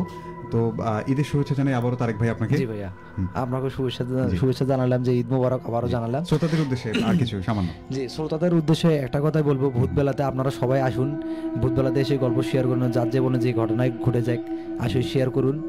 আমি আমার জীবনে যতগুলো ঘটনা বলছি, 2 ঘটনাতে এই ভিডিওটা রাতুল ভাইয়ের সামনে বলে দিছি। রাতুল ভাই অনেক ভালো মনের একজন মানুষ, আবারও বলে রাখলাম। ভাইয়ের সাথে কথা বলে খুব ভালো লাগলো। আপনারা চাই যে মানে মনের ভিতরে রাখবেন যে আসলে না বলবো না, রাতুল ভাইয়ের সাথে একবার আসি কথা বলে শেয়ার করে দেখুন, খুব ভালো লাগবে। ভূতবেলায় সবাইকে আসার জন্য অগ্রিম একটা শুভেচ্ছা জানিয়ে রাখলাম। তো চমৎকার লাগলো তারেক ভাইয়ের সঙ্গে এই পুরো সময় জুড়ে। তো আমি কিছুক্ষণের মধ্যে শ্রোতাদের কথাবার্তাগুলোতে যাব, বাট এই মুহূর্তে আমি আসলে আমাদের ভূতবেলার মানে ওতপ্রোতভাবে জড়িত একজন মানুষ, আমার নামের পরেই যার নামটি আসে সে হচ্ছে শাহাদুল। তো শাহাদুলকে আমি একটু এখানে ডাকছি যে তো শাহাদুলের কাছে আমি একটু ফিরতে চাই। শাহাদুল, হ্যাঁ, তো শাহাদুল কেমন আছো? ঈদ মোবারক। ঈদ মোবারক ভাইয়া, তোমাকেও ঈদ মোবারক। আচ্ছা, তো ভূতবেলার স্পেশাল এপিসোড হবে আর শাহাদুল থাকবে না এমনটা কখনোই হবে না। তো শাহাদুলের মানে 30 সেকেন্ডের হলেও শাহাদুলের ফেসটা রিভিল হবে। তো শাহাদুল, আজকের এই আয়োজন তোমার কেমন লেগেছে? আজকের আয়োজনটা আমার অনেক সুন্দর লাগছে। আচ্ছা, আমি একটা বিষয় বলে রাখি শাহাদুল, তোমাকে কিন্তু আজকে পাঞ্জাবিতে অনেক সুন্দর লাগছে। আচ্ছা তাই, থ্যাংক ইউ, অনেক ধন্যবাদ তোমাকে। আচ্ছা আচ্ছা, তো আজকের এই পুরো আয়োজন জুড়ে তোমার কিছু বলার আছে যে এই আজকে যতগুলো ঘটনা আজকে প্রচারিত হলো? হ্যাঁ, প্রথমত আমি আরিফুল ভাইয়ের ইমেলটার কথা বলবো। তুমি যখন ইমেল করতেছিলা, আমি ওখানে মনোযোগ দিয়ে গালে হাত দিয়ে শুনছিলাম যে ইমেলটা কত সুন্দর না। যদি ওর ভিতর আরো ভয়ভীতির একটা থাকতো লেখাগুলো ভয়ঙ্কর, তাহলে শ্রোতারা আরো ভয় পেত, আরো অনেক সুন্দর কমেন্টস করতো। আরিফুল ভাই অনেক সুন্দর করে লেখে, আমার ব্যক্তিগতভাবে তাকে সালাম জানাচ্ছি। আরো ভালো ভালো লেখা পাঠাবে। আর ভূতবেলা বলতে তো শুধু রাতুল ভাই চলে আসে, আমি তেমন জাস্ট আমি শুধু রাতুল ভাইকে সাপোর্ট করি এই আর কি, তেমন কিছু না। সম্পূর্ণটাই রাতুল ভাই দেখভাল করে। আর কি বলবো, শ্রোতারা আপনারা আমাদেরকে বেশি বেশি করে ইমেল পাঠাবেন, যেন কখনো অনুষ্ঠানটা যেন বন্ধ না থাকে। বন্ধ থাকলে হয়তো আপনারাও শুনতে পাবেন, আপনারাও কষ্ট পাবেন। বিশেষ করে তো আমরা তো কষ্ট পাবোই, রাতুল ভাই হোস্ট না করলে তার কণ্ঠে আমরা ইমেল শুনবো না, এটা কখনো হয়। আর বিশেষ করে আপনারা ইমেল পাঠাবেন। আপনারা আমাদের যদি গেস্ট নাও থাকে, আমরা কোনো ইমেল দিয়ে একটা এপিসোড চালাতে পারি। অনেক সময় দেখা যায় আমাদের ইমেল থাকে না, গেস্টও থাকে না, সো আমাদের জন্য টাফ হয়ে যায় একটা 2 ঘন্টা চালানোর জন্য। হয়তো বা আমি থাকি বা দাদা থাকে, রেজা ভাই থাকে, তাদের দ্বারা হয়তো 2 ঘন্টা কভার করা সম্ভব হয় না আর কি। তো ওই জন্য বলবো আপনারা বেশি করে ইমেল পাঠাবেন। আর কারো কাছে যদি কোনো ঘটনা থেকে থাকে, আপনারা সরাসরি এসে এখানে ঘটনা শেয়ার করে যাবেন। আর গিয়ে ঘটনা শেয়ার করতে আসবেন, সমস্যা নেই, কোনো অসুবিধা হবে না এখানে। আর কি বলবো, আর আমাদের মানে আপনাদেরকে সাপোর্ট দেওয়ার জন্য যাতায়াতের একটা ব্যবস্থা করা হয়েছে, আমাদের অফিসিয়াল অটো আছে, আপনাদেরকে শহর অবধি পৌঁছে দেওয়ার একটা ব্যবস্থা করে দেব। তো অবশ্যই শাহাদুলের কাছে আমরা খুব চমৎকার কিছু কথা শুনলাম। তো শাহাদুলকে অনেক অনেক ধন্যবাদ। আর তো এই পর্যায়ে আমি শ্রোতাদের কথাবার্তাগুলোতে আসতে চাই। অবশ্যই শাহাদুল যে কথাটি বললো যে এমন কখনো হয়নি যে ভূতবেলা অফ গেছে, যে লিসেনার ছিল না, মানে লিসেনার বলতে লিসেনার তো সবসময় থাকে, সবাই ঘটনা শুনতে চায়, কিন্তু আমরা সমস্যায় পড়ি মাঝে মধ্যে, অনেকে আসতে চায় আসেন না। এবং যেহেতু অনেকেই দেখছেন হয়তো বা ভাবছেন যে ঘটনা হবে আজকে, আসলে আপনারা যারা যুক্ত হয়েছেন শেষ মুহূর্তে, কিছুক্ষণ আগে দেখলাম বেশ কিছু মানুষ যুক্ত হয়েছিল অনুষ্ঠানে একেবারে শেষ মুহূর্তে এসে আপনারা যুক্ত হয়েছেন আমাদের সাথে। তো এখন 10:54 আমি শ্রোতাদের কথাবার্তায় আসতে চাই। ও হ্যাঁ, কি যেন বলছিলাম, যে শাহাদুল বলে গেল যে ভূতবেলা অফ থাকলে যেমন আপনারা কষ্ট পান, তো আমরা কিন্তু তার চেয়ে বেশি কষ্ট পাই যে আজকে অনেকগুলো শ্রোতা ভূতবেলা না শুনে থাকবে। তো এই জায়গা থেকে আমি আসলে আপনাদেরকে অনুরোধ করবো, আপনারা বেশি বেশি ঘটনা পাঠাবেন এবং আমাদেরকে বেশি বেশি সাপোর্ট করবেন। অনেকেই বলছেন যে ঘটনা ভালো লাগে না বা ঘটনাতে ভয় লাগছে না, তো আমি সেই ব্যক্তিদেরকে চাচ্ছি যে আপনারা একটু আসুন একদিন, এসে আমাদেরকে ভয়ের ঘটনা শুনিয়ে যান ভূতবেলা শ্রোতাদেরকে। আর যারা হচ্ছে ইমেল শুনতে পছন্দ করেন, খুব বেশি বেশি ইমেল পাঠাবেন। তো এগুলো ছিল নিয়মকানুন এবং কথাবার্তা বা অনুরোধ আপনাদের কাছে। তো প্রত্যেককে ঈদের শুভেচ্ছা জানাই এবং আবারও আমি আপনাদের কথাবার্তাগুলোতে ফিরতে চাই। সিনন লিখেছেন, ভাই আমি সিনন, শুনছি কুমেদপুর থেকে। থ্যাংক ইউ সো মাচ সিনন যুক্ত হওয়ার জন্য। এরপরেই দেখতে পাচ্ছি আমাদের সাথে যুক্ত হয়েছেন লুৎফুল আনোয়ার ভাই। লিখেছেন, রাতুল ভাই বরাবরের মতো চট্টগ্রাম থেকে জয়েন হলাম কিন্তু দেরিতে। হ্যাঁ লুৎফুল আনোয়ার ভাই, আপনাকে মিস করেছি, তারপরও আপনি শেষ মুহূর্তে যুক্ত হয়েছেন। এসকে সাগর ভাই লিখেছেন, ভাই আমি যেতে চাই কিন্তু বাসা অনেক দূরে, গেলে হয়তো সেই দিন আর বাসায় ফেরা হবে না। এসকে সাগর ভাই, এই জন্য আপনার সুযোগ রয়েছে, আপনি চাইলে আমাদেরকে আপনার ঘটনা লিখে পাঠিয়ে দিতে পারেন, যেহেতু আপনি কুড়িগ্রাম থেকে আমাদেরকে শুনছিলেন। তো সুযোগ রয়েছে, আপনি আপনার পুরো ঘটনাটি, নাম ঠিকানা, ফোন নম্বর সহ লিখে আমাদেরকে পাঠিয়ে দিতে পারেন। আচ্ছা আচ্ছা আচ্ছা, ও সিনান ভাই একটা চমৎকার কথা লিখেছিলেন। যাই হোক, লিখেছেন আমাদেরকে ফারিয়া মেম ভাইয়া, আপনি কেমন আছেন? অনেক ভালো আছি। শেষ মুহূর্তে আমাদেরকে জানিয়েছেন তারেক ভাইয়ের শেষ গল্পটা অনেক ভয়ানক ছিল আমাদেরকে। আনারুল ইসলাম হৃদয় লিখেছিলেন। সাদাফাল মোতাসিম সামি লিখেছেন যুক্ত হয়ে গেলাম অনেক দেরিতে, আসলে আমার কিছু সমস্যার কারণে শুনতে পারলাম না, সরি। আসলে সমস্যার কোনো কারণ নেই, আপনারা চাইলে ইউটিউবে শুনতে পারেন। এখন থেকে আমাদের যে ইমেলগুলো ছোট ছোট আকারে পার্ট পার্ট করে আমাদের ইউটিউবে আপলোড করা আছে। আমাদের ইউটিউবের চ্যানেলের নাম হচ্ছে আরজে রাতুল ভূতবেলা। তো আপনারা চাইলে সার্চ করে সেখানে সবগুলো ইমেল শুনতে পারেন। লিখেছেন আমাদেরকে উৎসব রায়, এই গল্পটা অনেক ভয়ের ছিল। আবারও ছিলেন আমাদের সাথে জাহিদুল ইসলাম বরকত ভাই। রাতুল ভাই, শাহাদুল ভাই কি আজ স্টুডিওতে আছে? যদি থাকে তার মুখখানা একটু দেখতে চাই এবং তার থেকে শুনতে চাই। ঈদ মোবারক। তো কিছুক্ষণ আগে আমরা শাহাদুলকে পেয়েছিলাম, তো আপনার কথা শুনে কিন্তু আমি শাহাদুলকে ইনভাইট করলাম এবং তাছাড়াও শাহাদুল আসতো। তো এই মুহূর্তে আমরা আর কথা বলতে চাই না, এবং যদিও শাহাদুল ভাইকে আপনি দেখতে চেয়েছেন, সো শাহাদুলকে আমি এখানে একটা আমন্ত্রণ জানাবো। বরকত ভাইকে একটু ঈদ মোবারক জানাও, সেই সাথে সকলকে আরেকবার একটু ঈদের শুভেচ্ছা জানাও। ঈদ মোবারক বরকত ভাই, বিশেষ করে আপনাকে। আচ্ছা, ওকে, ধন্যবাদ। দেখতে পাচ্ছি আমাদেরকে আবারও লিখেছেন অনেক ভয় লাগছে, চালিয়ে যান। এস এম মশিউর ভাই লিখেছেন। এরপর দেখতে পাচ্ছি নয়ন সরকার ভাই লিখেছেন অন্য কোনো এক সময় ভূতবেলায় যুক্ত থাকবো। তো তারপর দেখতে পাচ্ছি জাহিদ লিখেছেন রাতুল ভাই অনেক ভালো লাগলো আজকের অনুষ্ঠান। তারপর দেখতে পাচ্ছি তালুক জামরের ওই জায়গাটা আমি চিনি, জিনের মেইলটা আমার অনেক ভালো লেগেছে। তো এগুলো ছিল বিষয়ে আপনাদের কথাবার্তাগুলো আমি পড়ে ফেলাম। সুরায় জান্নাত লিখেছিলেন আমাদেরকে ভালো থাকবেন, আবারও দেখা হবে পরের সপ্তাহে।